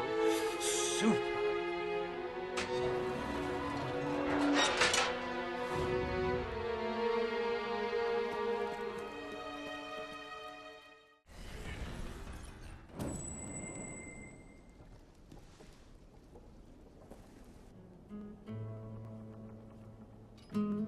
One almost feels sorry for those repugnant beasts. Then one shrugs and waits for the next piece of carnage. Reaver's worse than I thought. What kind of mind dreams up something like this?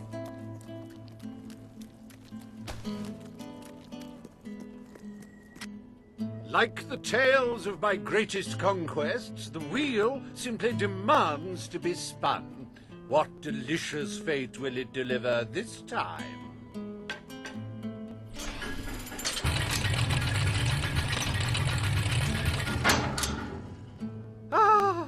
It's just not a real party without the elegant shuffles of these gentlemen, so hallowed and yet so hollow. Come on. The sooner we make our way to this.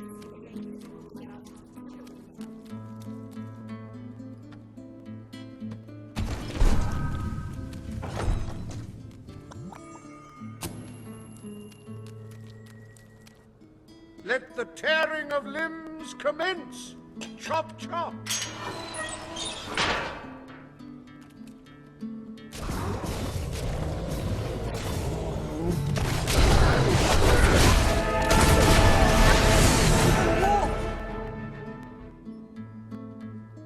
What a heartbreaking performance! The poetry of life and death was unmistakable, and you had to spoil it all by not dying. I'd read about Hollow Men before.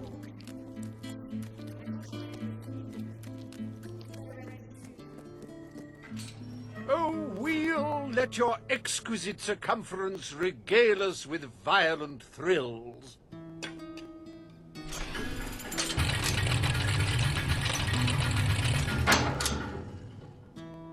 Ah, yes! I paid these bloodthirsty mercenaries out of my own pocket.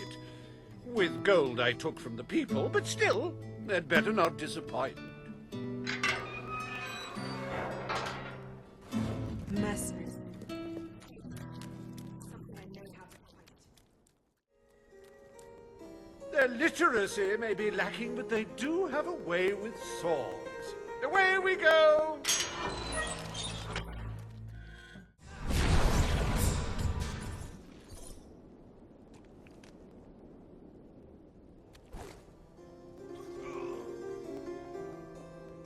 As it happens, I was bending the truth about having paid them. It was strictly a no-kill, no-deal arrangement, so you saved me a small fortune. Bravo! I've seen terrible things in my time. So much death. Reaver's gonna pay for this.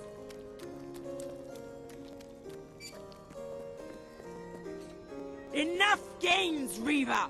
Oh, but they're such fun, and my guests do so enjoy fun. Time for another spin.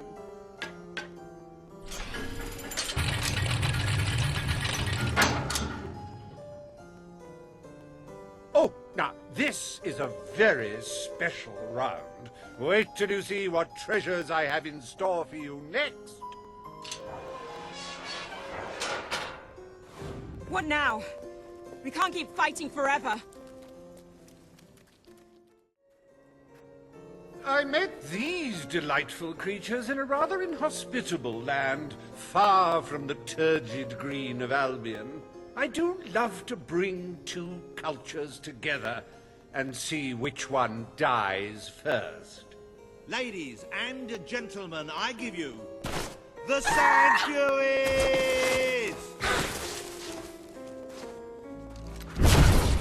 These sand ladies are tough. It'll take more than that to bury one.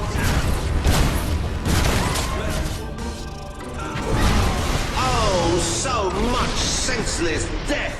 And if you're having trouble coping, buy a copy of my book, 101 Jokes for the Recently Bereaved. Wasn't that utterly enthralling? Of course, you should be ashamed of yourselves, treating foreign visitors in such an unsociable manner. Oh, well. I've really had enough of this.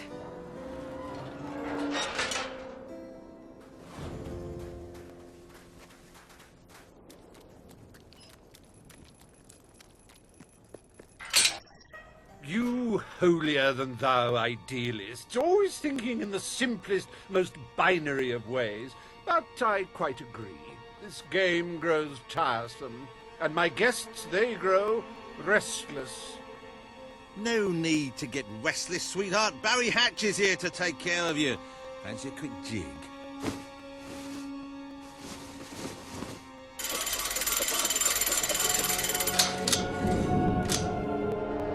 You're a rough one, ain't you? But I like that in a woman. You're just... What? Wait, hey, Reaver! Help! No! dear. Brooks have any idea how hard it is to find good staff? Still, one might as well enjoy the show. What's the use of a secret society without a little secret, after all?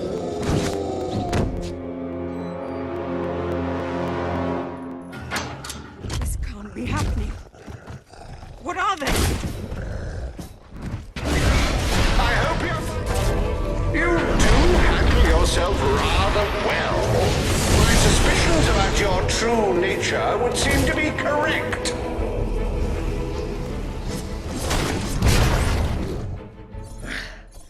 This is the last party I take you. Well, I must say you've made me out to be a somewhat poor host. Rather rude of you to dispose of all my guests. Now it's your turn, Reaver.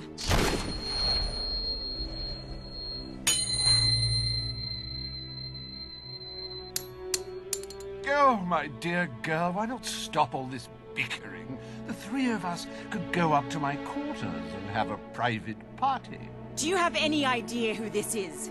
It's Logan's brother, the Prince. The King's brother, a bona fide hero. Well, I wouldn't dream of coming between siblings. Well, that's not strictly true. There was that time. Anyway, best of luck with this whole revolution lark. Perhaps we'll meet again one day. Tatty bye.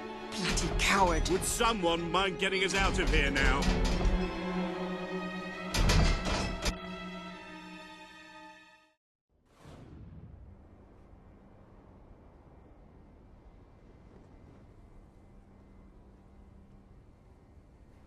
I never thought I'd side with royal blood, but you're nothing like your brother. The Bowerstone resistance will follow you without question. So long as you promise to change things when you take the throne. Poverty, children forced to work, people living in fear. You have to make it stop.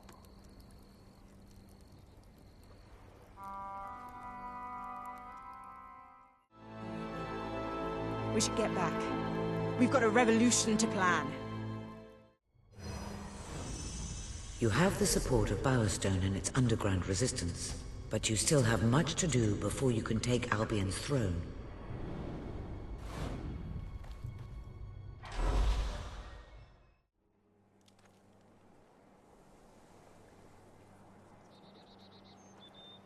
Speech will commence shortly. What's going on? All citizens gather at the castle for the king's message. The speech will commence shortly. This is never good. You should find out what it's about. I'd come with you, but there's a reason we stay underground. We'll see you at the base when it's over, all right? I especially like it when there aren't any walls. Yes, traitors walk amongst us. Traitors plot to end us. Traitors would have you believe their cause is noble. They wear many masks. They may look like your friends. They may even look like your most loyal servants. This is the face of a traitor. Swift. Major Swift, a respected member of the army and sworn servant of the kingdom, has plotted against us all. He was apprehended attempting to turn loyal soldiers against us, and is thus charged with espionage, treason, and conspiracy. Yet, there are still others darkening our land with their betrayal. We shall hunt these traitors down, wherever they may be, and they shall suffer the same fate as Major Swift, the fate of all enemies of the crown. He has to be stopped. No matter what it takes, he has to be... Come on, we need to tell the others.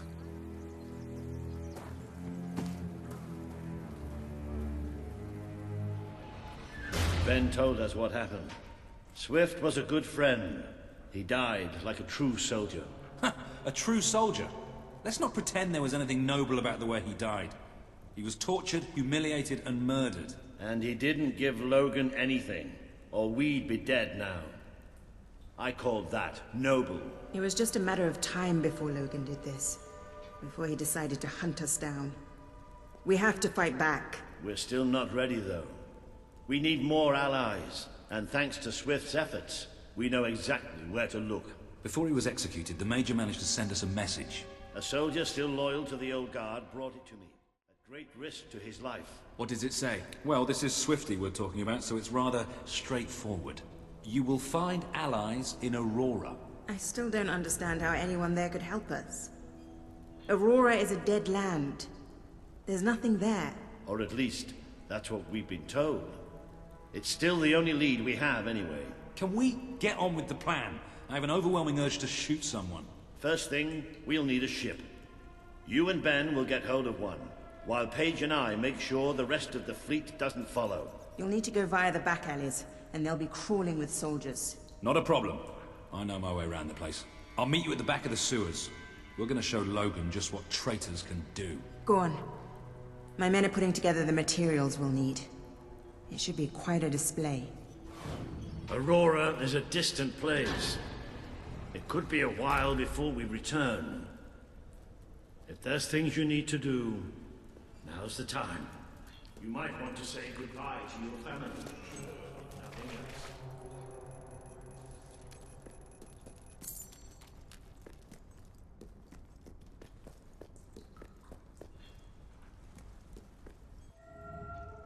We need to get to the far end of the dock, so probably best not to shoot until we have to. Come on. Leave the talking to me. I have an idea. Stop. Only Royal Guard allowed. Oh, I know, but can I just say, wow, you look so stylish, you know, with the helmets and everything, and me and my friend were wondering if we could join you, because, I mean, you just make us ordinary soldiers feel so inadequate. Leave. Oh, come on. Don't you have any leaflets or application forms we could take with us? If we could just get inside and get your autographs. We are huge fans. Leave, or we will be forced to terminate you. See? Even their vocabulary is stylish. I can't wait to hoist your Okay, on under a pole attack! and bring it to the king.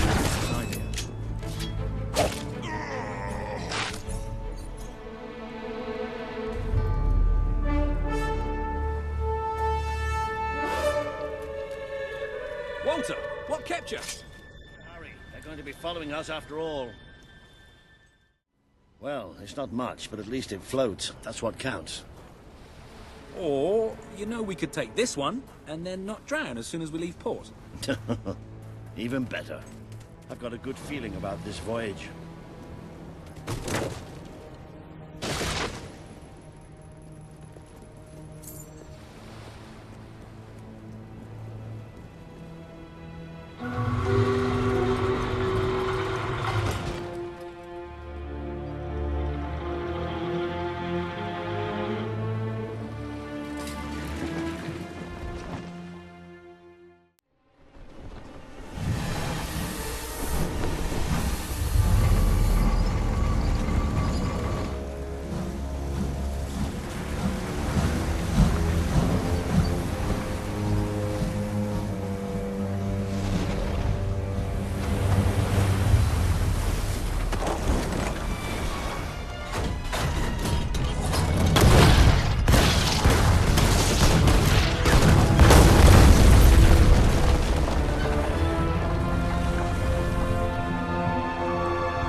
Ben! Ben! Ben!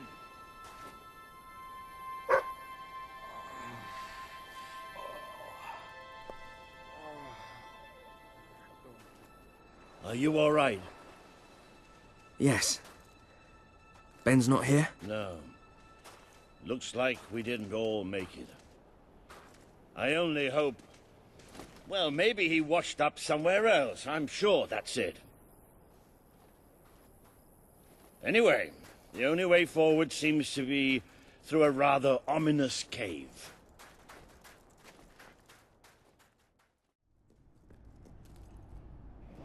What the hopping hops is that? It must be protecting something. Like the way out, most likely. And wherever we are, we're not the only ones who got stuck in this damn place. Not the most encouraging sight in the world, is it? Still, they might have something useful on them. Why don't you check the second lock over there?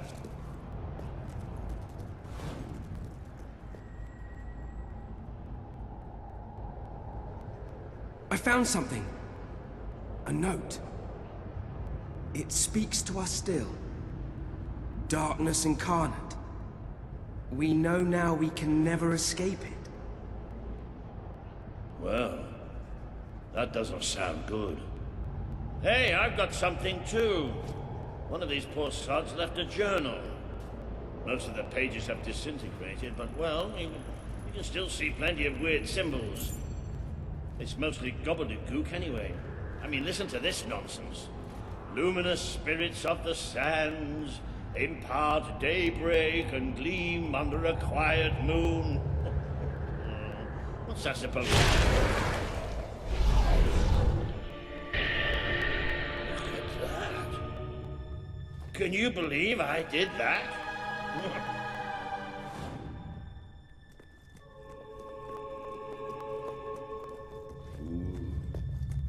Does look somewhat dark.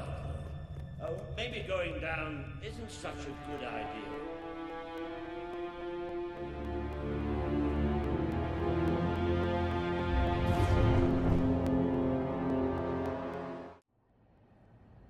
You know how I said it looked somewhat dark?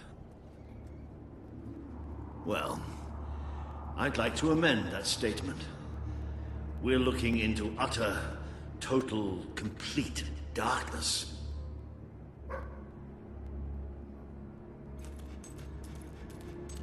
Oh, what have you got there, boy? Ha! You little genius. Good boy. Oh, no, that's better. So what do you think this place is? I have no idea. Temple of some sort? What could anyone possibly worship in here? Okay, be careful now. That thing's probably pretty stiff, and we don't want to make any more noise than we have to.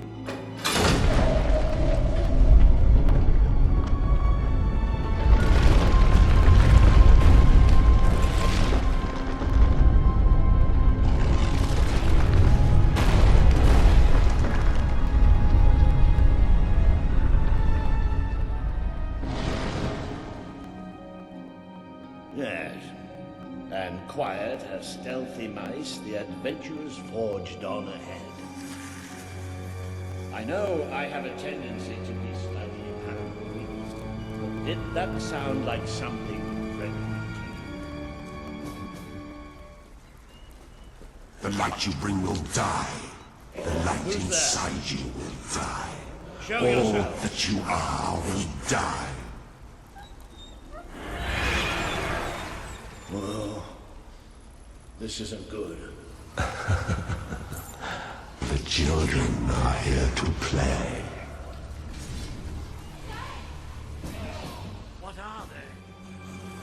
There's that sound again. It's almost like... No! Not the light, not the bloody light!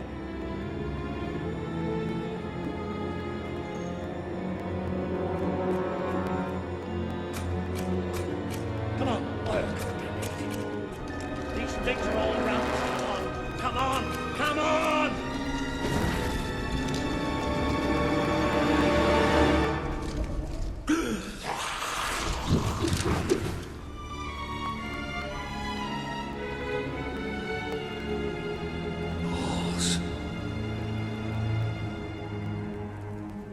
No, we have to get out of here. You hear me? You hear me? We have to get out of here. As long as we have fire, we'll be all right. We'll have to keep walking, and we'll get out of here, and we'll be all right. We are coming. It's here! We will devour your kingdom. There will be no bodies. There will be only darkness. The children command it.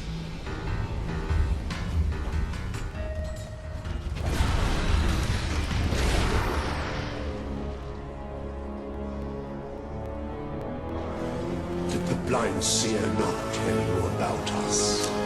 Did she not warn you?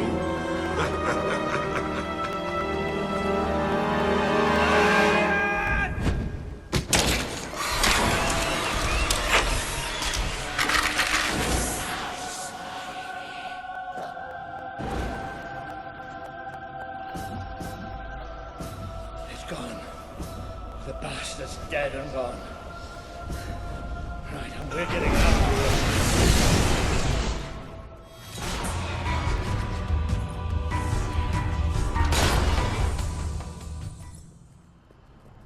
I'm sorry. I lost my head back there, I know. I've never liked dark caves, but this... It's as if someone took my worst nightmare and made it real. But it's gone now. It's gone! And we're going to be fine.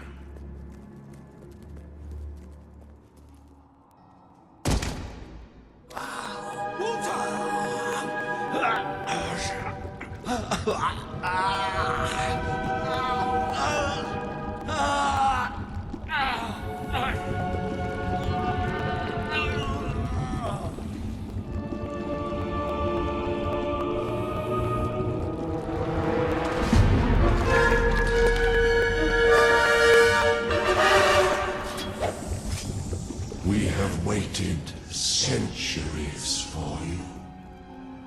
You see now the future that awaits you. All those people you want to save. The people you want to control. They will shrivel as your friends. They will be cruel children.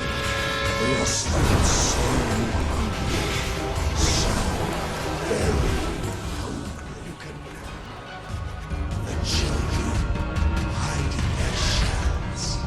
they have bodies now.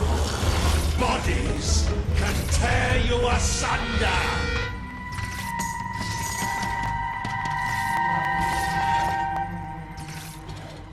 Feels fresh when darkness touches its soul. Accept.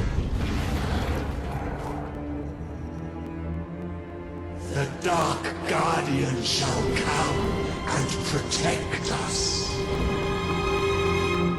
And all that is flesh and light shall die.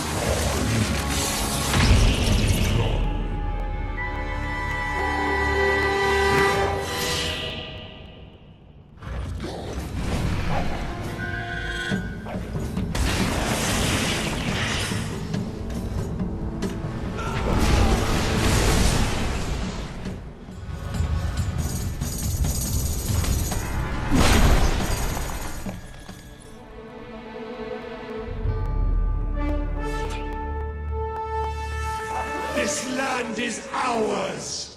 Darkness shall spread across the world! I can't see. That thing... It blinded me. I can't see! It's okay, Walter. I'm here. We have to get out. Quickly. It's still out there. We need to leave. Are we out? Did we get away? Yes. We're safe now. What can you see? A desert.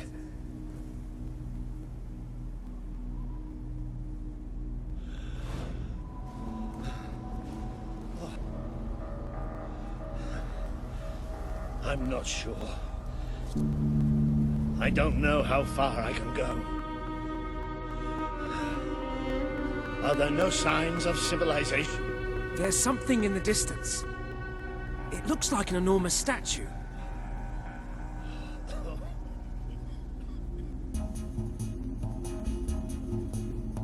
How far? It's going to take us a few hours.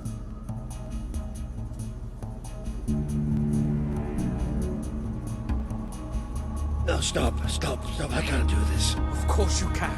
Come on. I'm too weak. You have to leave me.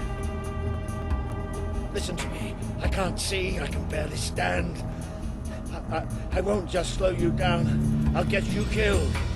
You have to go on without me.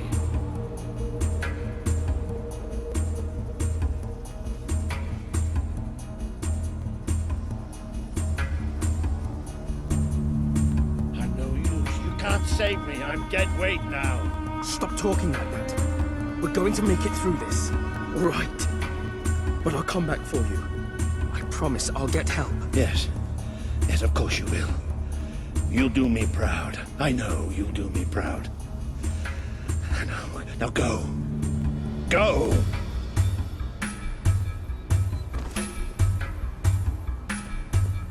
I need help. I'm blind. I can't see. Help me. You abandoned your friend to die. While the children spread out his heart into the skies. This world is ours. We will smother every light. You try to run away, but you are made of sand. You are falling apart between our fingers.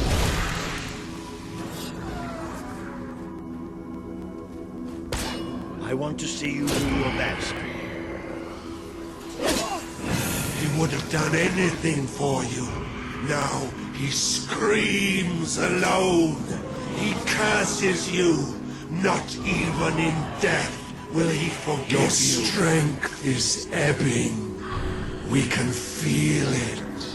My brigade has been put down by the enemy. Just me and 2 other men left.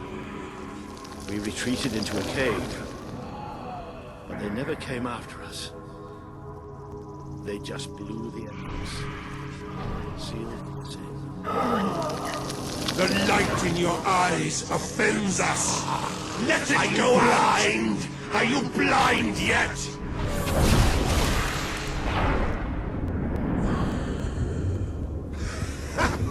There's nothing left. You're gone. All gone.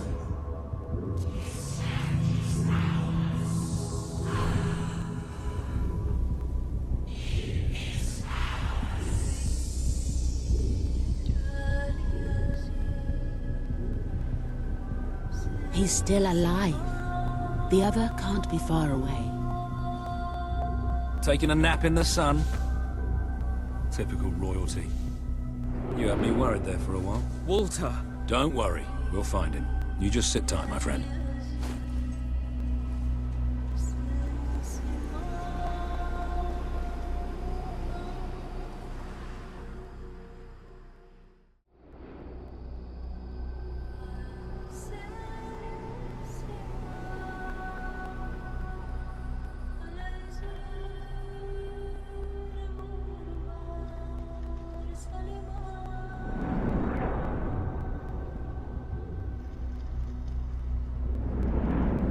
Can you help them? The young one will be fine. He is strong. We need to tend to the older one at once. Hang in there, Walter.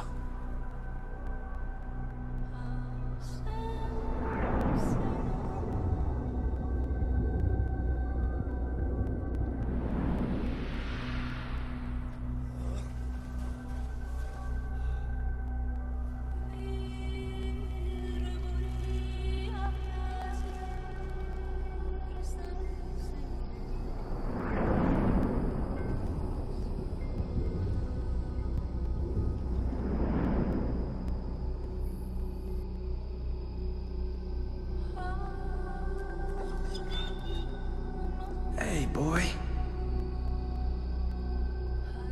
You are awake. Good.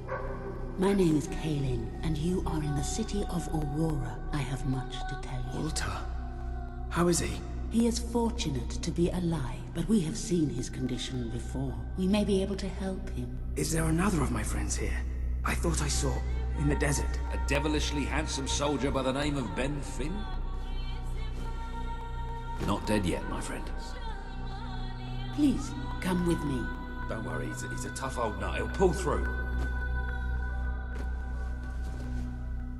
It's so good to see you. When I was fished out of the local port and Walter and you weren't there, well, I thought it was all over. Then I realised I was being an arse, and I worked my charms to get a search party out for you. Not that Kaelin here needed much persuading. We are accustomed to misfortune. Now it is time you saw our city.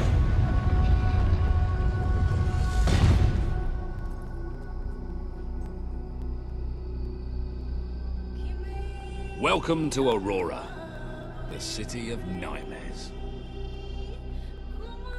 The Crawler did this. The being you fought in the desert caves. It appeared 5 years ago, bringing darkness and death.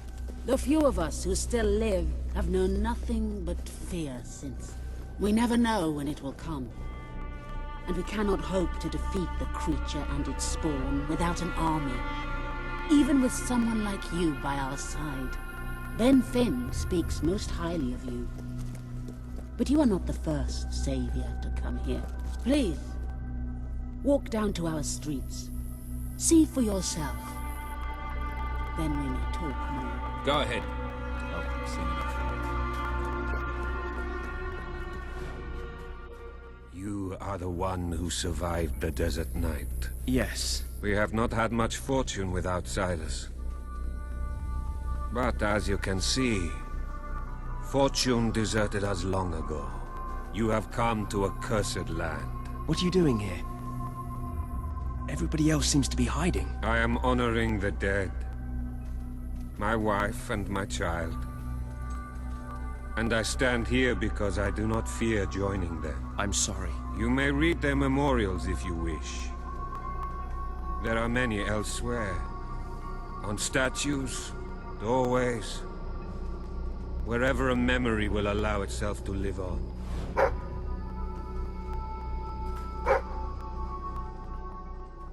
Now you know what we have suffered. But as I said before, you are not the first outsider to come here.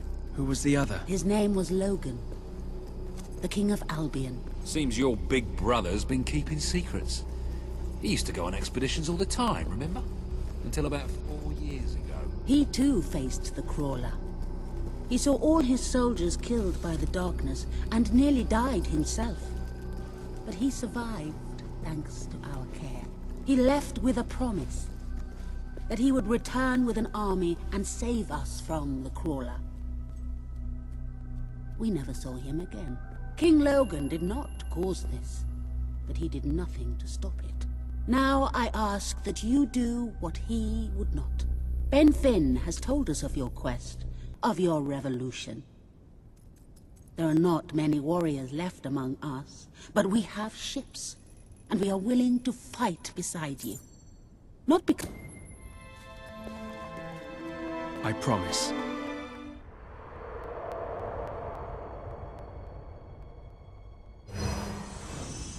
You have survived a terrible ordeal, but you will be the stronger for it.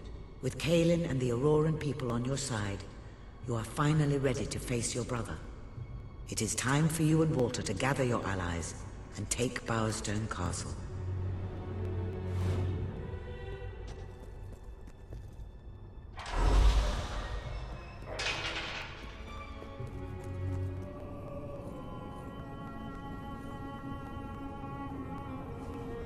How is he?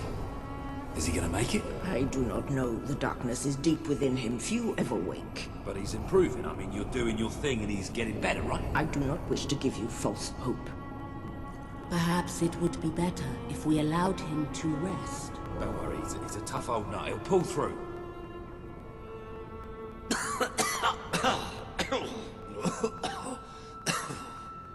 Walter? Oh, balls to you all. You're not burying me just yet. See? I told ya. Yes, Shame my first sight had to be your ugly mug. I'm sorry I left you, Walter. You did all you could. And don't think I don't know it. I told you you'd make me proud.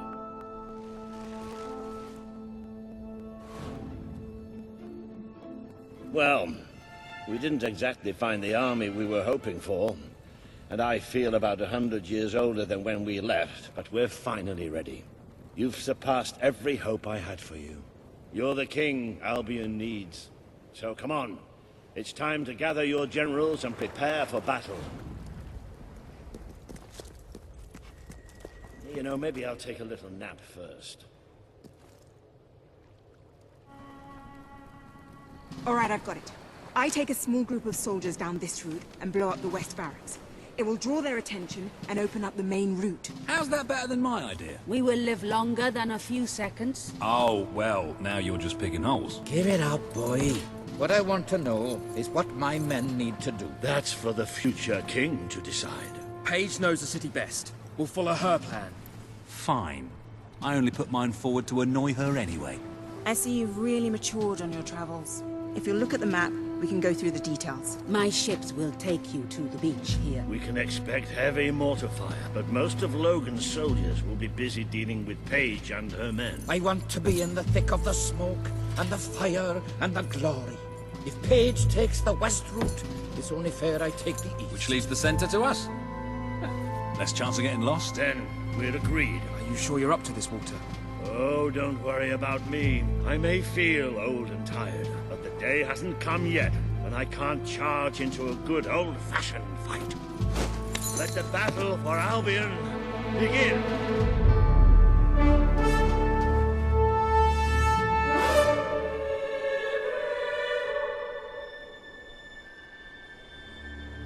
They need our help! We need to take care of that mortar.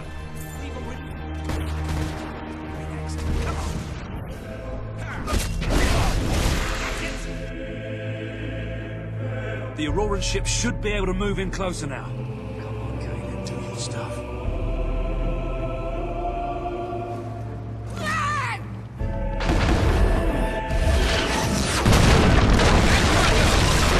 Take the fight into the city! Ah, a bit of close combat. This is more like it.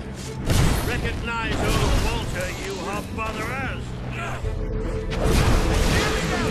Let's go!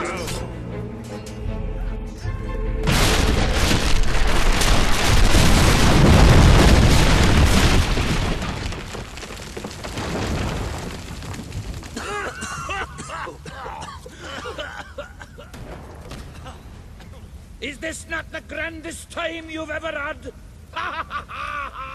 Sabine, you almost blew us up! You saw a glorious beacon of freedom burning in the night for all the... What is it, Boulder? Oh, bloody hell. Move! Move! It'll take more than a grenade to finish off that old sod. Meanwhile, let's do what he says and get moving, shall we? I sense it.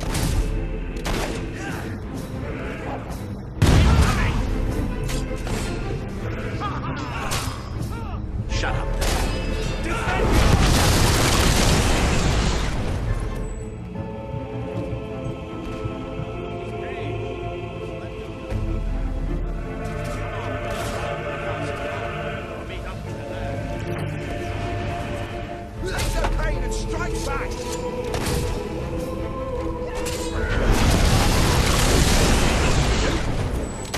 Fits. Let's finish this for good, while I can still stand up on my own.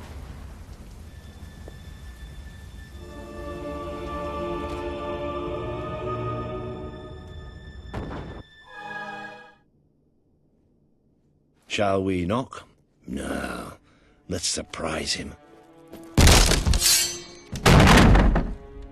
So, this is how it ends.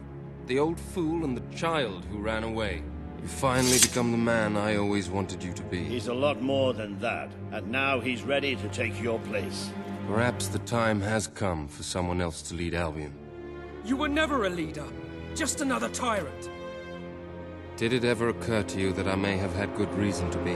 We're not interested in your reasons. Cower behind ignorance if you will, but my brother deserves to know the truth. Save it for the trial, Logan. You can beg for your life then.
There he is, the King of Albion.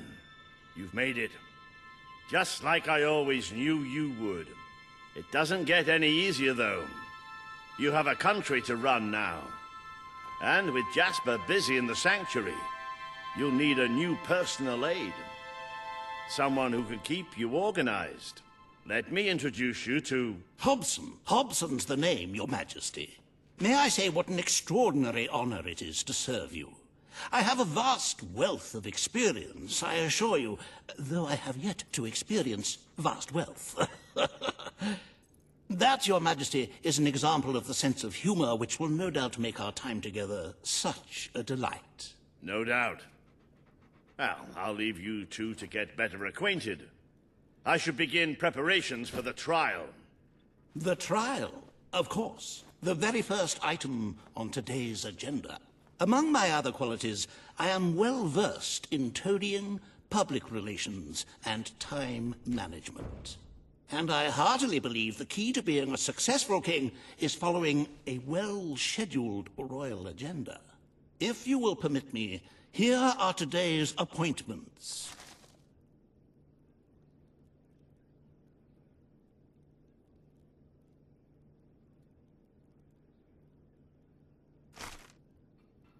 I'm sure you will do a marvelous job presiding over your brother's trial, which, as I said, will be your very first royal duty. Your subjects await in the throne room for what is sure to be an historic event, Your Majesty.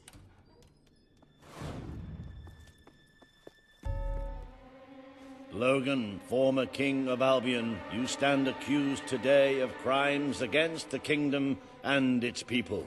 Those who brought you to justice will now speak. There's not a soul alive in the kingdom who hasn't suffered for his glory, and plenty who've died for it. I says, let him have some death of his own. Look, I'm not one for lopping people's heads off, but we saw Major Swift executed like it was a bloody circus act. He deserves nothing less as far as I'm concerned. But aren't we better than that? Isn't that why we fought to be here now? I've seen what Logan has done to this city. People starving to death, children forced to work. But killing him now won't solve anything. It is not my place to decide his fate, but his betrayal condemned many of my people to death. He promised us salvation, and then left us to face the darkness alone. I had good reason to break that promise, and I had good reason for the crimes you claim I committed. The day I returned to Albion, I received a visit from a blind seer, Teresa, our father's guide. She showed me the future of this kingdom. The darkness in Aurora is coming here, bringing death, destruction, the end of our way of life. The sacrifices I had to make, I did them to protect Albion. If a few had to suffer, it was to build an army. If a few had to die, it was to save a country. I have spent years preparing for this attack. Let me stand by your side now, and all my soldiers will be yours to command. Let us face the coming darkness, together. If this is true, if it's really coming here, we are all in grave danger. This is not the time for revenge. We need your help, Logan. The king has made his decision. Logan's life will be spared.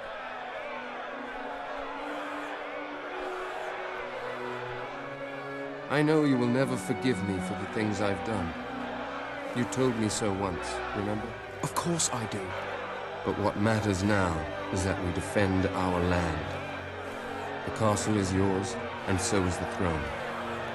I'm glad to be rid of them.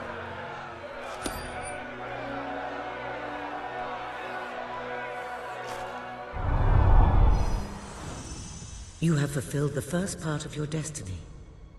You were little more than a child when you left the castle. You have become a hero, a leader, and now, finally, a monarch. But your journey is not yet done. Now you are king, you can know the truth. Albion will soon be attacked, and the threat could not be greater.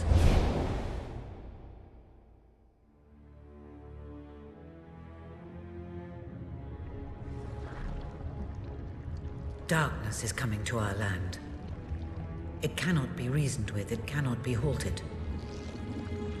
The ruler of Albion is all that stands between the world we inhabit and that darkness. That is why you had to take your brother's place. The course of history demands it. If you do not succeed, everything we know will come to an end.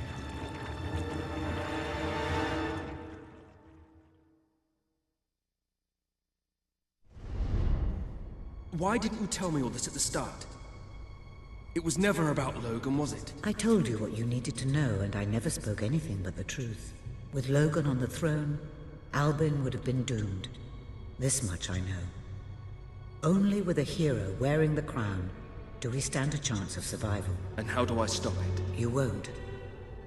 Its arrival is inevitable. 1 year from now, the darkness will fall upon Albion. All you can do is prepare, and hope to save as many of your people as you can. How you do so is up to you. 2 paths lie ahead. You may keep the promises you have made and be known as a benevolent ruler. But understand that doing so will leave little to spend on the kingdom's protection and may lead you to disaster. It is not easy to be popular and keep the treasury full, unless you are willing to sacrifice your personal wealth.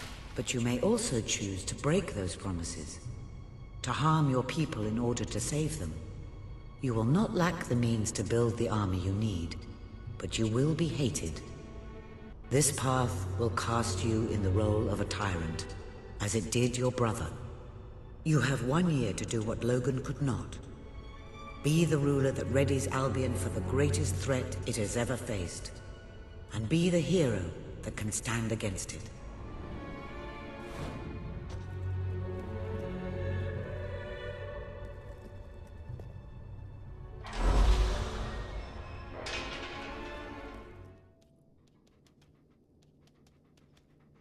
Your Majesty, I'm not sure what to say after receiving such news.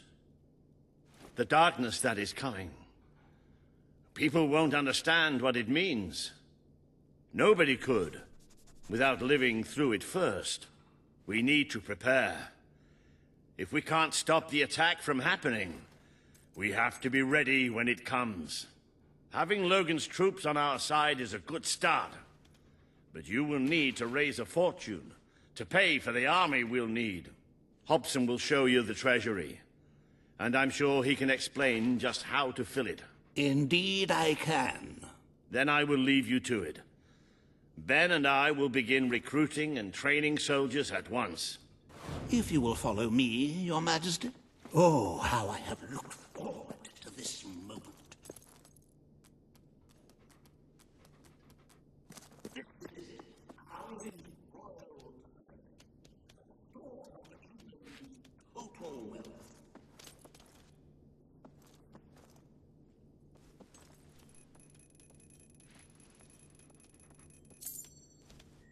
It's, well, not as, replete as one would like, but just imagine this room shimmering with hills, valleys, and plateaus of gold. A topography of riches going all the way up to the ceiling.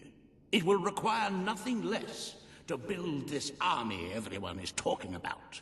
Which brings us to the second item on today's agenda, and one I'm personally very excited about.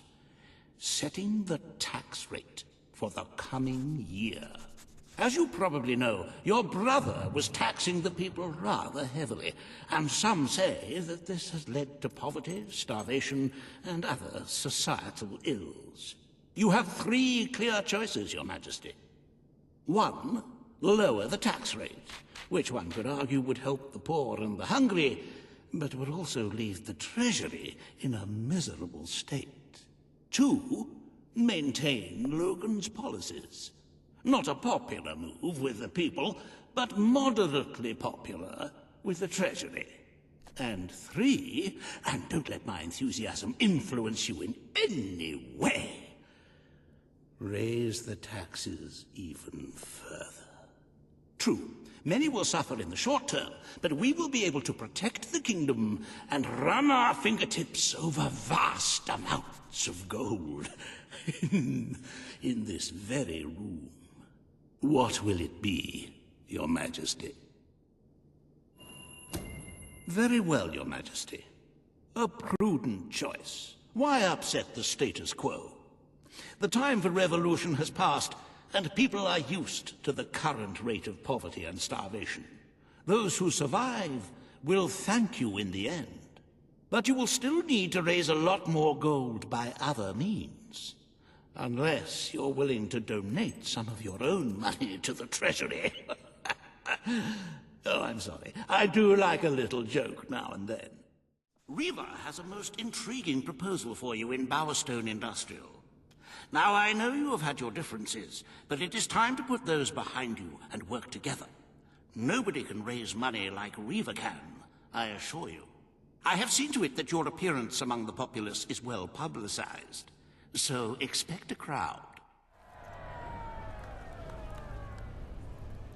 Oh, happy day! His Majesty, the King of Albion, graces us with his radiant presence. I knew last time we met that you would emerge victorious from such public sibling rivalry. And now, here I am, to assist you in filling your coffers till they are fit to burst. What better way to begin your reign than by reinstating one of my most successful policies? There is no greater waste than the idleness of our city's youth, but my employment scheme guarantees children of all ages will have something to occupy them, whilst ensuring our factories are properly manned. It's just monstrous. Don't listen to him. You promised you would end child labor. Remember that promise now. And what would you have us do with the snotty little indigents? The only way Bowerstone is going to climb out of the gutter is through education. Nothing is more important to our future than that. Turn this factory into a school. Give the children of this city the chance they never had. A school? Well, that's an original thought. The factory will become a school. Thank you. We can really start changing people's lives now. This will be an Albion worth fighting for. I shall begin the necessary modifications at once.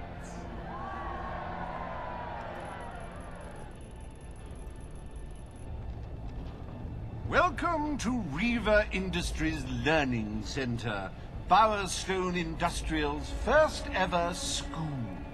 You can now feel secure in the knowledge that your children can become the well-educated automatons you always wanted them to be.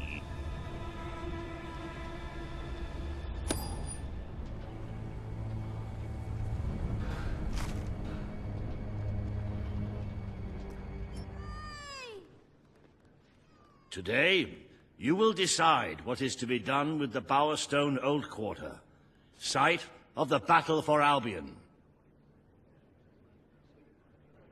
Paige will offer her proposal. Reaver shall stand against her.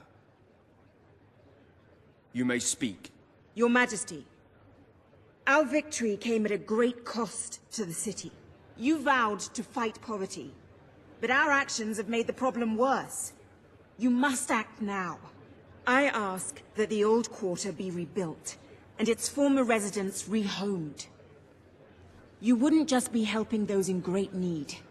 You'd be sending a message to your people. They're scared, Your Majesty. Let them know they can count on you. Your Majesty, the old quarter was indeed devastated by your glorious triumph, but as its name subtly implies, it was old. The cost of rebuilding the area would be a colossal waste of money, and the people who called its decrepit shambles of streets and houses their home are better off without it. Besides, one must question what they have to offer our society. Why build homes for the inept and the unskilled? I recommend you reject Page's proposal and keep the money for more deserving endeavors. It was our actions that caused the devastation, Your Majesty. But the final decision rests with you.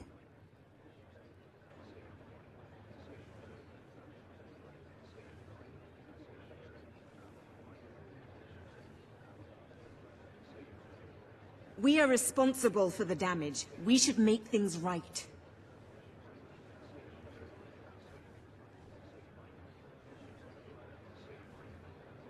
How will we commemorate your victory if we touch even one stone of that magnificent monument to your greatness?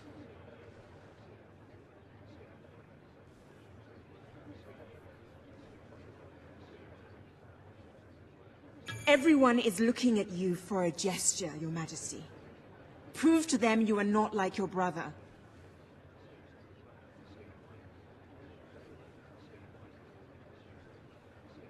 It would be a mistake to waste time and resources on a mere housing project. Now is not the time to build houses. We had other priorities. The request is denied. The king has reached his decision. The old quarter shall become a monument to our victory, and is to be left untouched. Sanity prevails. And do not fret. I shall make sure there is no negative publicity attached to your decision. You have turned your back on those who need you the most. I wonder if anything has really changed since we overthrew your brother.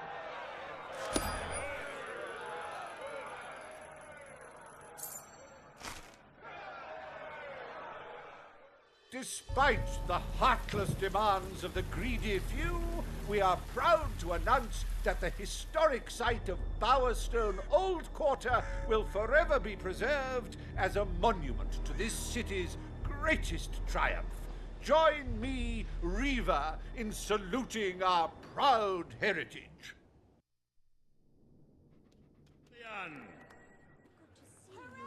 Today you decide on the decor of the castle.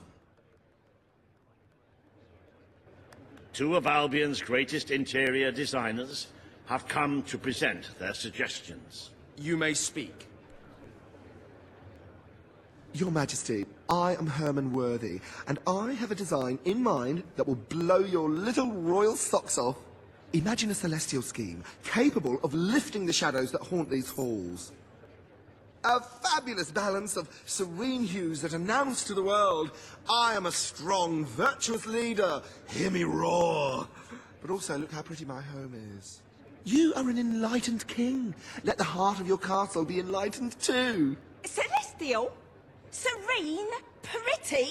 Do you wish to be known as a ruler or as a fool? I am Sybil Maleficent, Your Majesty, and I can tell you that people respect what they... I wish this to be an enlightened castle. Oh, fabulous, Your Majesty, fabulous! Your castle will be a vision of purity. And what's more, fashion and good taste must choke down their nausea.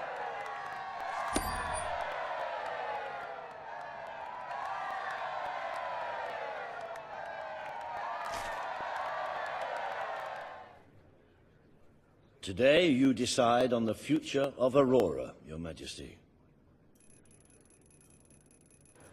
Kaelin will speak for her people. Reaver will dispute her cause. You may speak.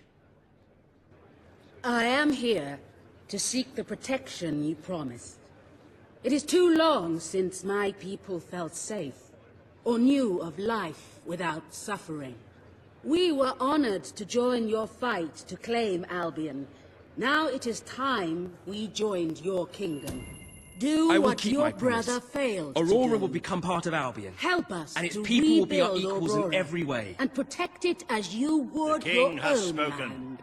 Aurora shall be rebuilt as part of Albion, and equal to every other part of the kingdom.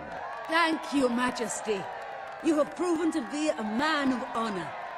Aurora is proud to stand at your side.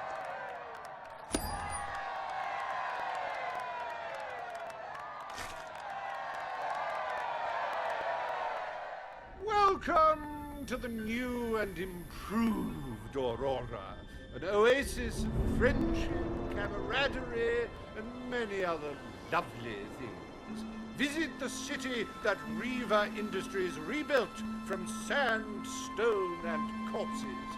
Enjoy the sunshine, the odd local customs, and the heavy soldier presence. Aurora, a light blooming in the darkness.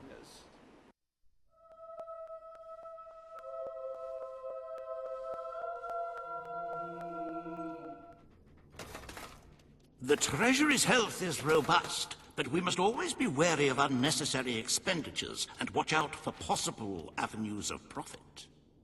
With that in mind, I would like to discuss the thorny issue of child benefits, which were abolished under your brother's rule. There are vocal elements within the community who are clamoring for us to bring it back. In the interests of the Treasury, and of the long-term welfare of the people, I have a counter-proposal. It's somewhat radical, but rather brilliant, if you don't mind me saying. We charge people for every child they have. This would keep the population low, but more importantly, the treasury high. Is it really fair to bring new life into such an uncertain world? And won't that gold go to help the children who have already been born? Of course, you may also choose to keep Logan's policies. The matter is entirely in your hands.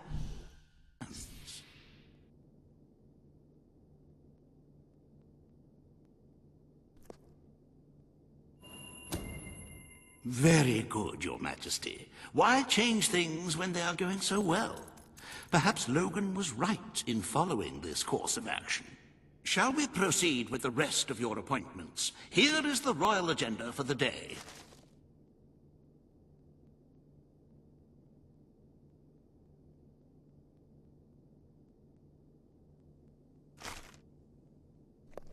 As you can see, you have 2 audiences in the throne room to begin. I've heard rumors that Reaver's latest proposals are both scandalous and delicious. It should be most entertaining.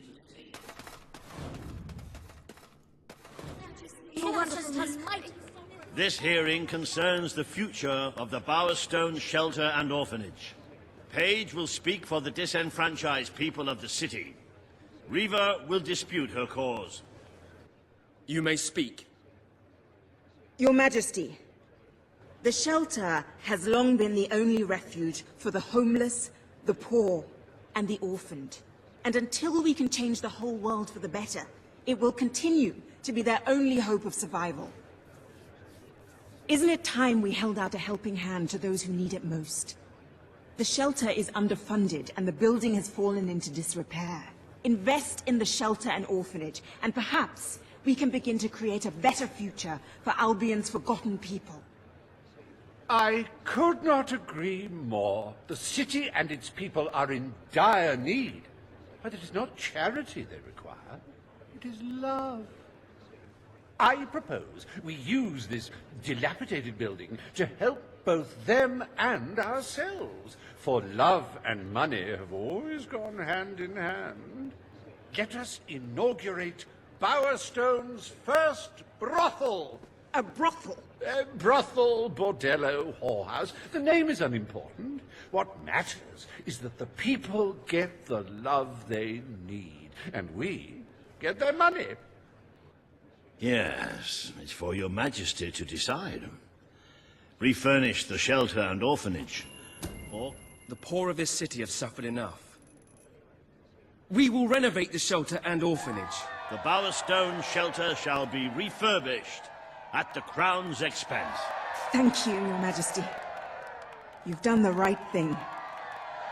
As you wish, Your Majesty. The parentless tykes and their destitute friends shall have a palace to call their own.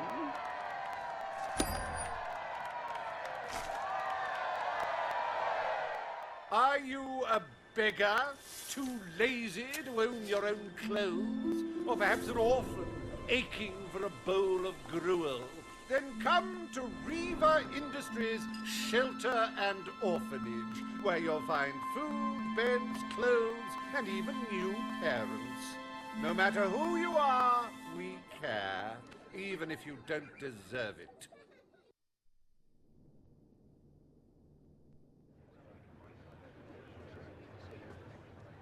Today, you will deal with a pressing environmental issue. The disposal of the city's waste. Reaver will offer his proposal. A member of the Morningwood community will stand against him. You may speak.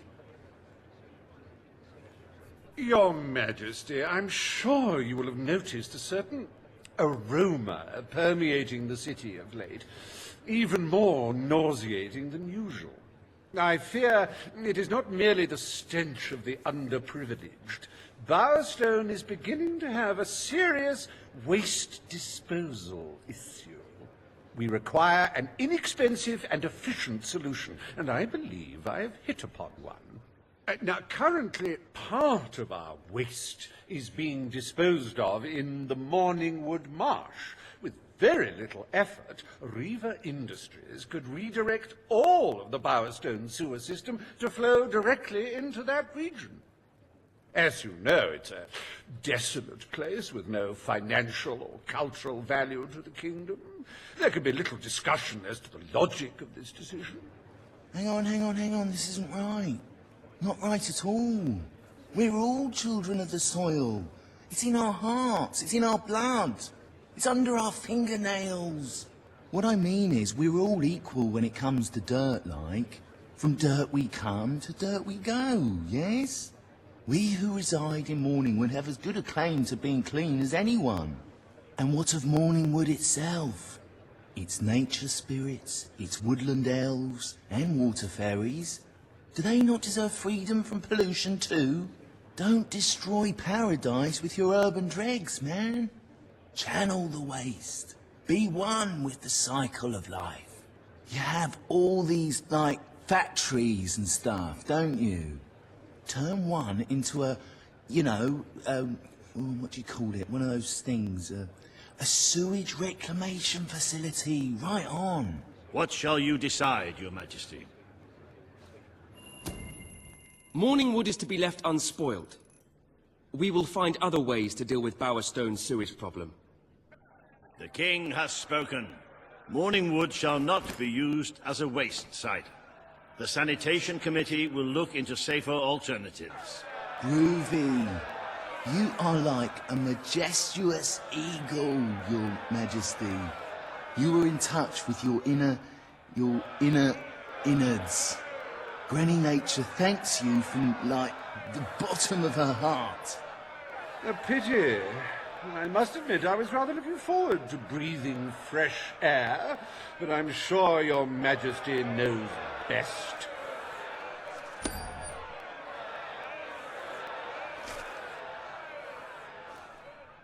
There is nothing as important as the health and hygiene of our citizens.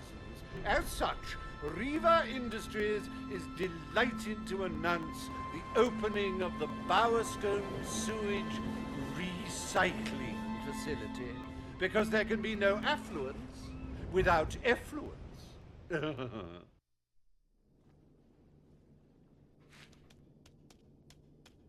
The day is almost over, Your Majesty. Only one more appointment left.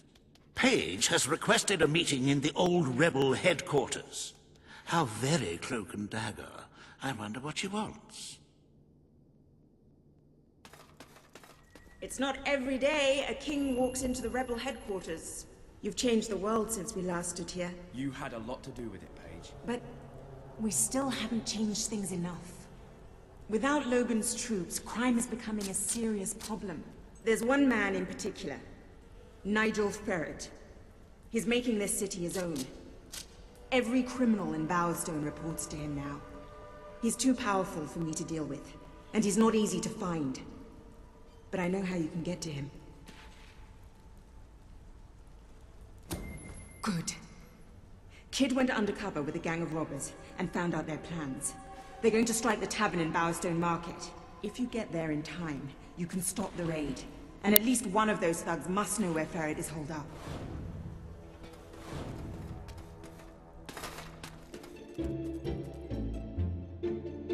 If you cooperate, you won't get hurt.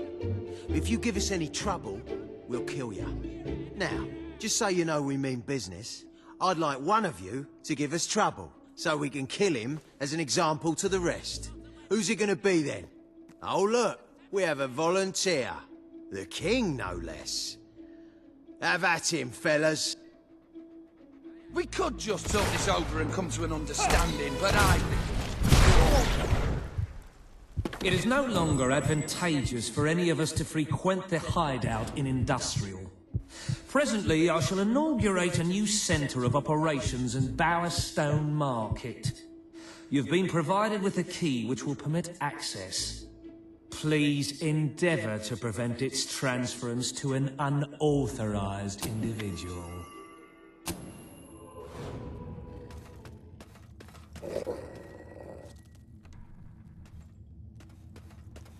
You again. It does tend to obviate the entire objective of maintaining a secret hideout, if your enemies can simply infiltrate whenever they've the inclination. Lads, perform the specific services for which I employ you. Expeditiously. Huh? Kill him. Fast. I love killing rich folk.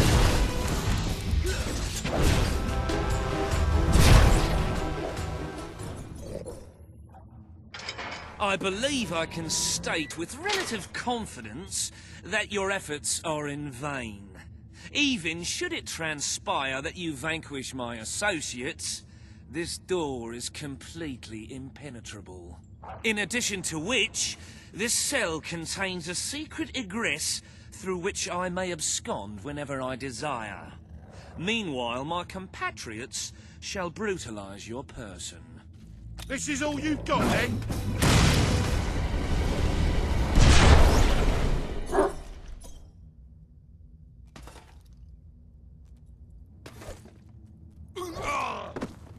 You haven't lost your touch. I'm surprised his men were foolish enough to fight you. Now, truth be told, my superlative intellect notwithstanding, it would appear this is not, in fact, the specific cell I so confidently referenced earlier. The one with the secret exit has 2 beds. All right, you have prevailed, Your Majesty. I concede. However, I entreat you to entertain a certain proposal. You have nothing to offer, Ferret. It's over. Ah, that pronouncement is objectively devoid of merit. I happen to have on my person a substantial quantity of currency. Let me go free, and the money is yours. As far as I'm concerned... You royal miscreant! This grievous malefaction shall be rewarded with equally grievous retribution.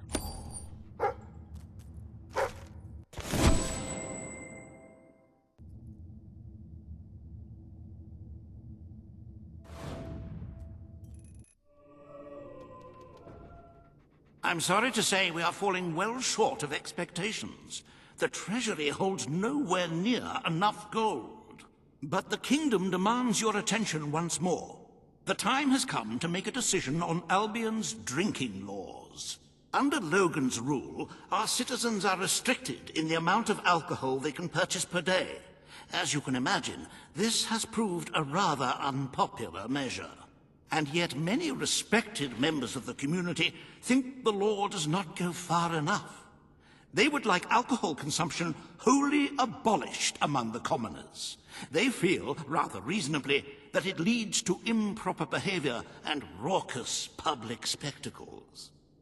These concerned nobles are willing to pay handsomely for the change in policy. Meanwhile, the commoners themselves would like the restrictions completely lifted, claiming they infringe upon their freedom and their rights. You cannot please everyone, Your Majesty, but you must make a decision. Very good. Perhaps this is not the time to be implementing radical new measures. It will give both the gentry and the rabble something to complain about. Who knows? It may take their minds off their impending doom. Let us move on to other matters, Your Majesty. You have a busy day in the throne room ahead. Today you decide on the status of the Brightwall Academy, Your Majesty. Samuel will speak for the town and its scholars. Reaver will dispute his cause. You may speak. Your Majesty, it was your father who opened the doors to Albion's greatest seat of learning. Under his rule, knowledge and culture flourished, and so did the people of Brightwall. I ask only that you return to the wisdom of those days. Your brother closed the academy down, but it is in your hands to restore it. There is no greater proponent of the arts than myself, and I celebrate knowledge in all its forms. But our people are frightened and confused. The last thing they need is knowledge. Allow them the benefit of ignorance. Let only those who are truly prepared make use of the academy. The elite of our society will pay handsomely to indulge in erudition. But only the rich will be able to afford to learn. Precisely. Why give wisdom away when one can charge for it? What do you wish to do, Your Majesty?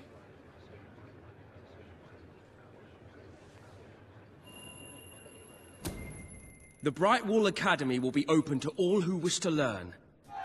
The Brightwall Academy shall be reopened, and Albion will once again have a free center of learning. Oh, thank you, Your Majesty. This is the start of a new day for us all. Very well. I will make the arrangements at once.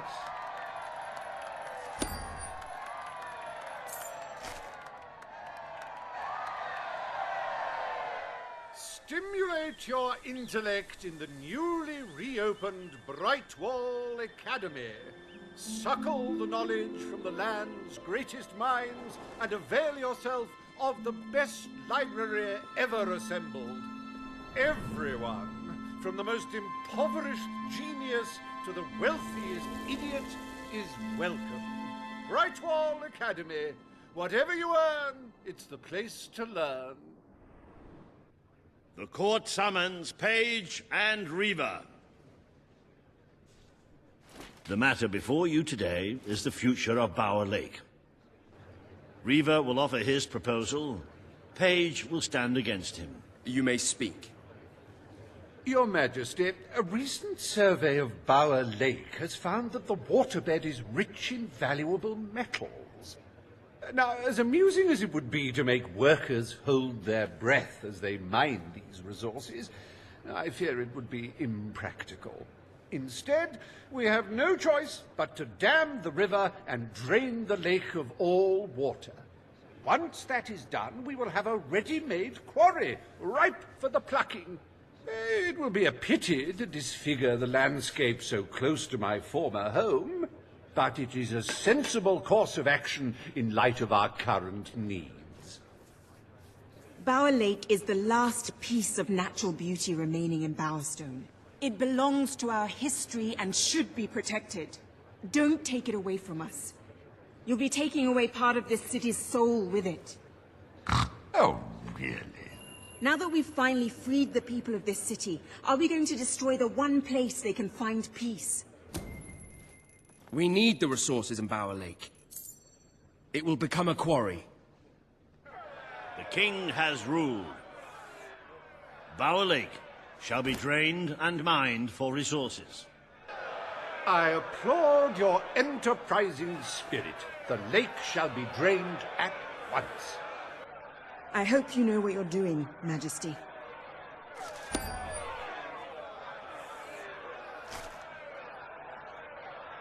Behold the ugliness of nature, so miserly in its gifts, its very lakeness, an affront to all good sense. Now, see it transformed into an exquisite monument to human ingenuity. Soil and rock offering up life and hope to thousands. How can one fail to be moved by such generosity? Reaver Industries proudly presents the Bower Pits.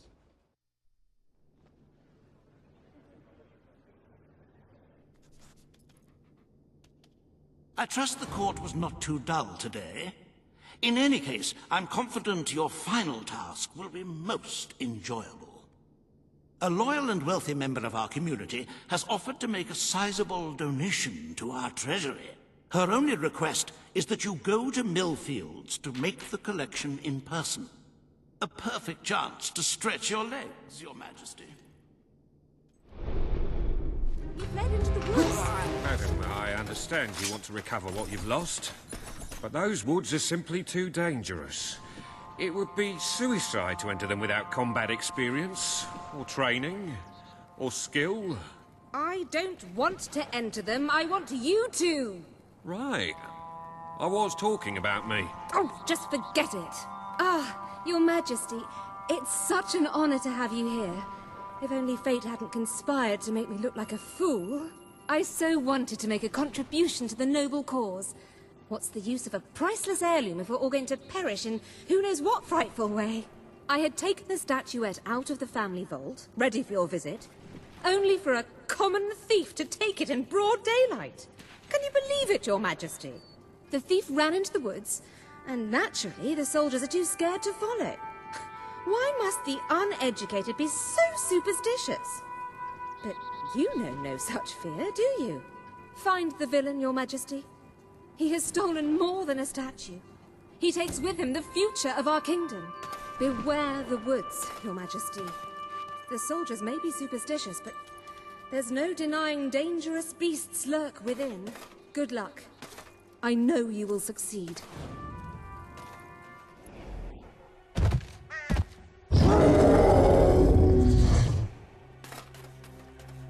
Looking for the statue, Your Majesty. Follow the white Balverine.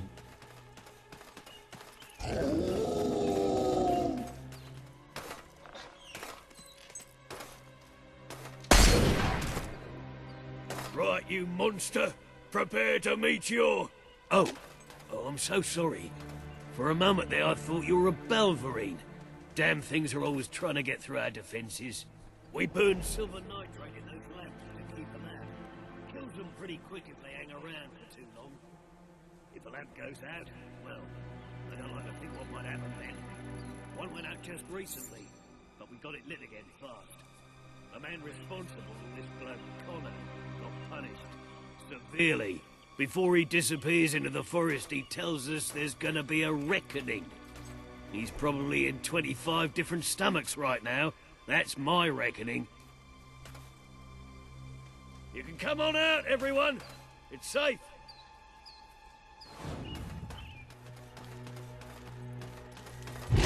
Your Majesty, I've been expecting you. You've been through the village, have you? Charming hamlet. It's full of warm, wonderful people who'll give you the shirt off their back and condemn you to death for one simple mistake. Anyone can fall asleep on watch.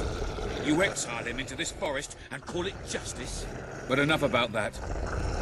You're here for that statue. It's quite a remarkable thing. It did everything the legend said it would. And now I don't need it anymore. It's funny how things change.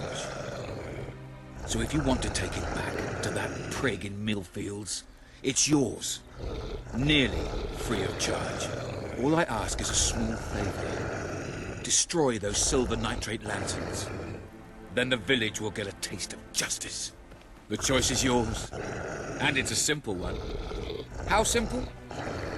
If you decline, my brothers will kill you.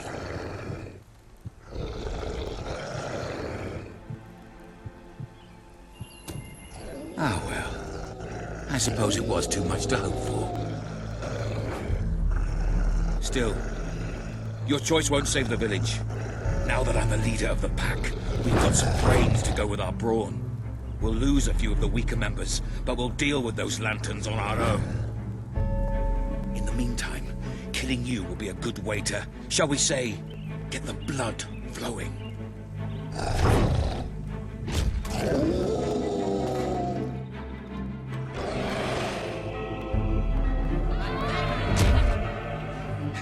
You are stronger than I imagined, Your Majesty, but not strong enough. Prepare yourself for death.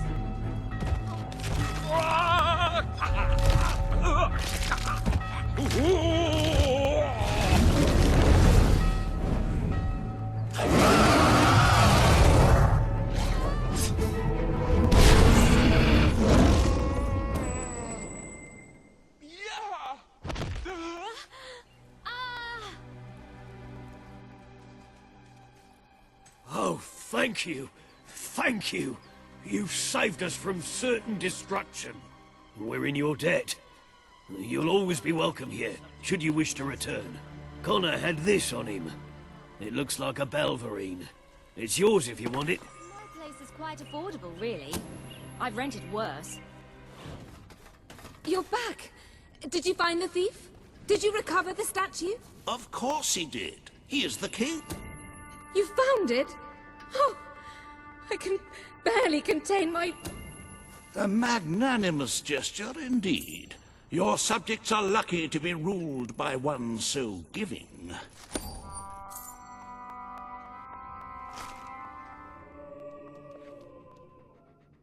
With the fatidic attack not far away now, it is most encouraging to see the Treasury doing so well. It makes one feel safer. I have taken to sleeping beneath the gold, actually.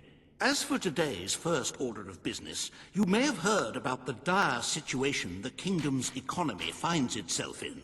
Logan's policies always kept our cities on the edge of bankruptcy, and the panic caused by the fast-approaching darkness has only exacerbated the situation. I'm afraid the only way to stop this slide into ruin is to bail out Bowerstone's financial institutions. The people are looking at you to save them from economic disaster. But remember that doing so may condemn them to a much darker and bloodier fate. What shall we... A most astute and sensible choice. Financial ruin may bring much distress to your people, but the darkness brings certain death. Shall we proceed with today's agenda?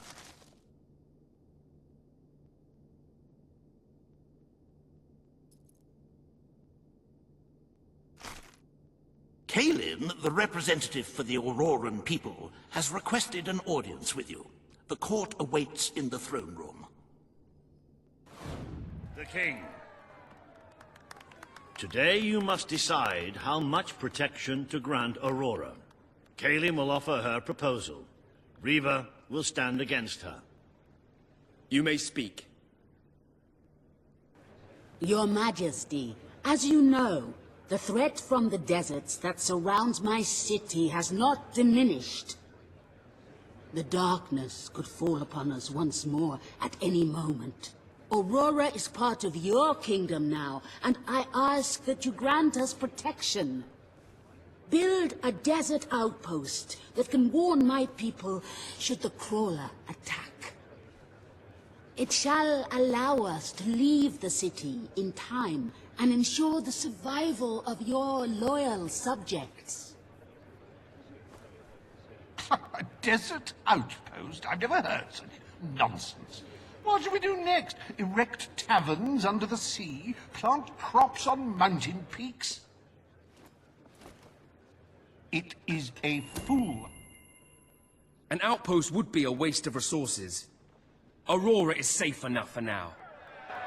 The King's decision is final.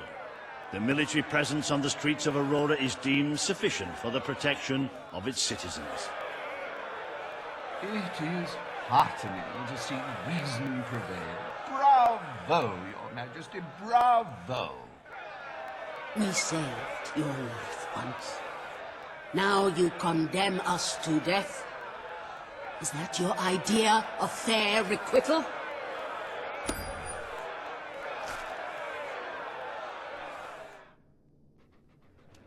Bring forth Sabine of the Mistpeak Dwellers. Today, you decide on the fate of Mistpeak, home of the Dwellers, Your Majesty. Sabine will speak for his people and their land. Reaver will dispute his cause. You may speak. I come here seeking nothing but what was promised me and my people. You pledged to restore our home mountains and our right to dwell in them. We have fulfilled our end of the bargain. We have paid with our lives to sit you on that throne. Now you must fulfill your end. Undo the damage your brother did to our land, and our agreement shall be satisfied. Your Majesty, this sounds both an unnecessary expense and an impudent demand. What value is there in a few trees languishing amongst snow and rock? This is not the time to indulge some idyllic fantasy. Those forests are a resource, and we are in dire need of resources. I propose we expand on your brother's initiative and take what nature offers so readily. Say the word, and I will transform the worthless wasteland of Mistpeak into assets we can use to defend Albion. These hands are not yet so old or weak that I can't wring that pretty little neck of yours, Reaver. The refined retort of a true mountain goat. You made a promise to Sabine, but it's up to you whether you decide to honor it. I will keep my promise to the Dwellers. The Mistpeak Mountains will be restored. Mistpeak shall become a protected region, and the Dwellers shall be granted authority over its forests and resources. You are true to your word and your honor. The Dwellers will stand by you till the end. Industries, they have returned to their past splendor. Dwellers, birds and bunnies are free to roam, laugh and kill each other as nature intended. Who needs all that lumber anyway? Happy anniversary, Your Majesty. 1 year as King of Albion. Doesn't time just fly? To celebrate this momentous day, I have prepared some fantastic events. First, you will stand still for several hours while a local artist paints your portrait. Then, you will choose the 47 varieties of flowers you wish to be cast at your feet as you parade through the city. Oh, and you will need to sign thousands of autographs, of course. Let's see, you will also be fitted...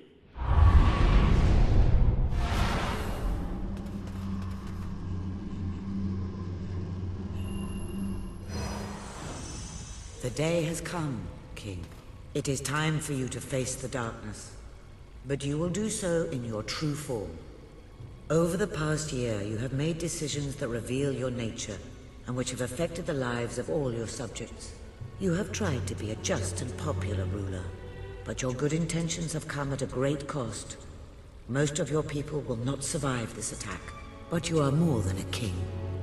You are a hero. You are Albion's champion, its protector.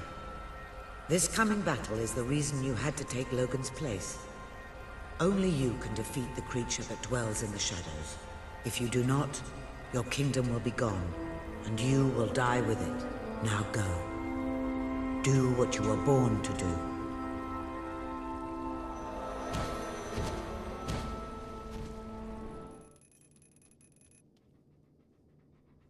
It's here. The darkness has reached Bowerstone. The attack has barely begun, but already we have suffered terrible casualties. We simply weren't ready. If we don't act quickly, there may not be a kingdom left to defend by dawn. We have to get out on the streets, now! Today we fight for Albion! For Albion! Albion! Attention! You fool! This is the army you're trying to take on. We'll get the sod. Nice one! He's not getting out again.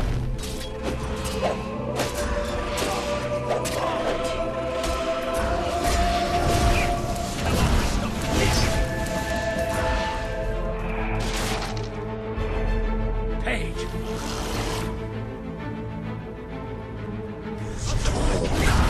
Dead fingers whisper, dead fingers claw at 1 million eyes.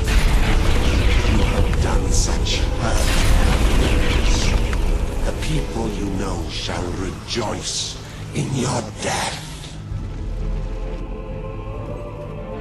I can feel it. We're getting close to that thing. Where are you? Show yourself. The lost sheep returns to the flock. No one ever leaves the darkness behind.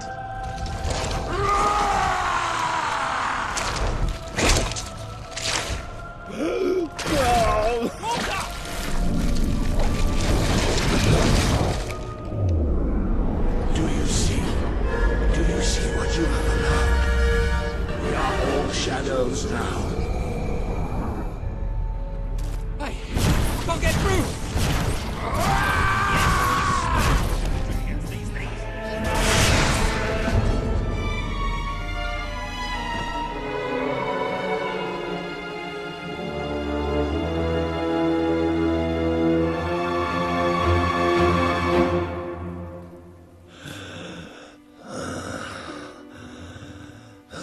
I'm sorry.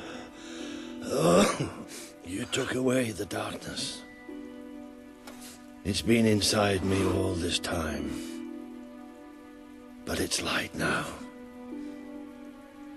I can see the sky. And it's light. I don't think I can fight anymore. It's all over, Walter. We won. We beat it together. Do you remember the stories I tell you when you were a child? There was a great king once. The mightiest hero of them all. Remember what you would say? Teach me to be a hero. You've done me proud, boy. You've always done me proud. Oh, Walter.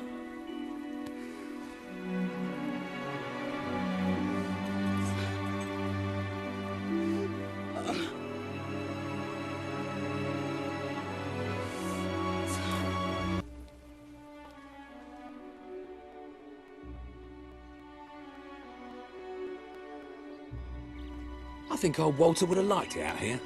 He was always a fan of looking tall and stony.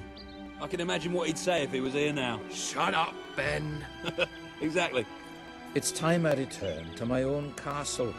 If ever you need to save the world from another abomination, you know where to find me. My people shall never forget what you have done for them. We are proud to be part of Albion. I shall return to Aurora in the knowledge that we may at last enjoy peace. Farewell, Your Majesty. Walter was right about you. You're a hero in every sense of the word. The hero Albion needed. What will you do now? I will continue to serve you the best way I can. I belong down in the city. The people there will always need help. Goodbye, my king. You have done what I thought impossible. You are the ruler I could never be. You don't need me anymore. And Albion will heal easier without me. Well, King, old chum, ruler supreme, pal, you did it. You saved the kingdom. And it's my turn to say goodbye. I'm not cut out to be a general. And I think I'd like to start travelling again. Or maybe see if Paige needs any help down in Industrial. But before I go, let's send off our friend in style, shall we? This one's for you, Walter.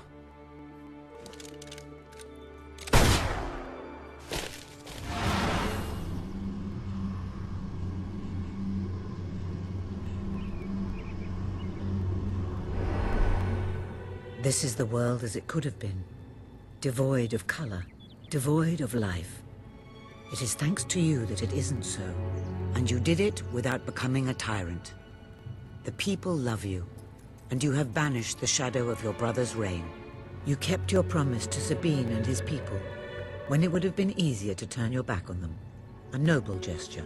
You swore an oath to Paige to better the lives of your people, and you did so even in the face of great danger. You did for the Aurorans what your brother would not. He broke his promise, but you proved to be the better leader. Without the strength to make those choices, we would not be standing here now. Perhaps we shall meet again one day, King. Aren't you going to tell me my future? The future will reveal itself when it is ready to do so.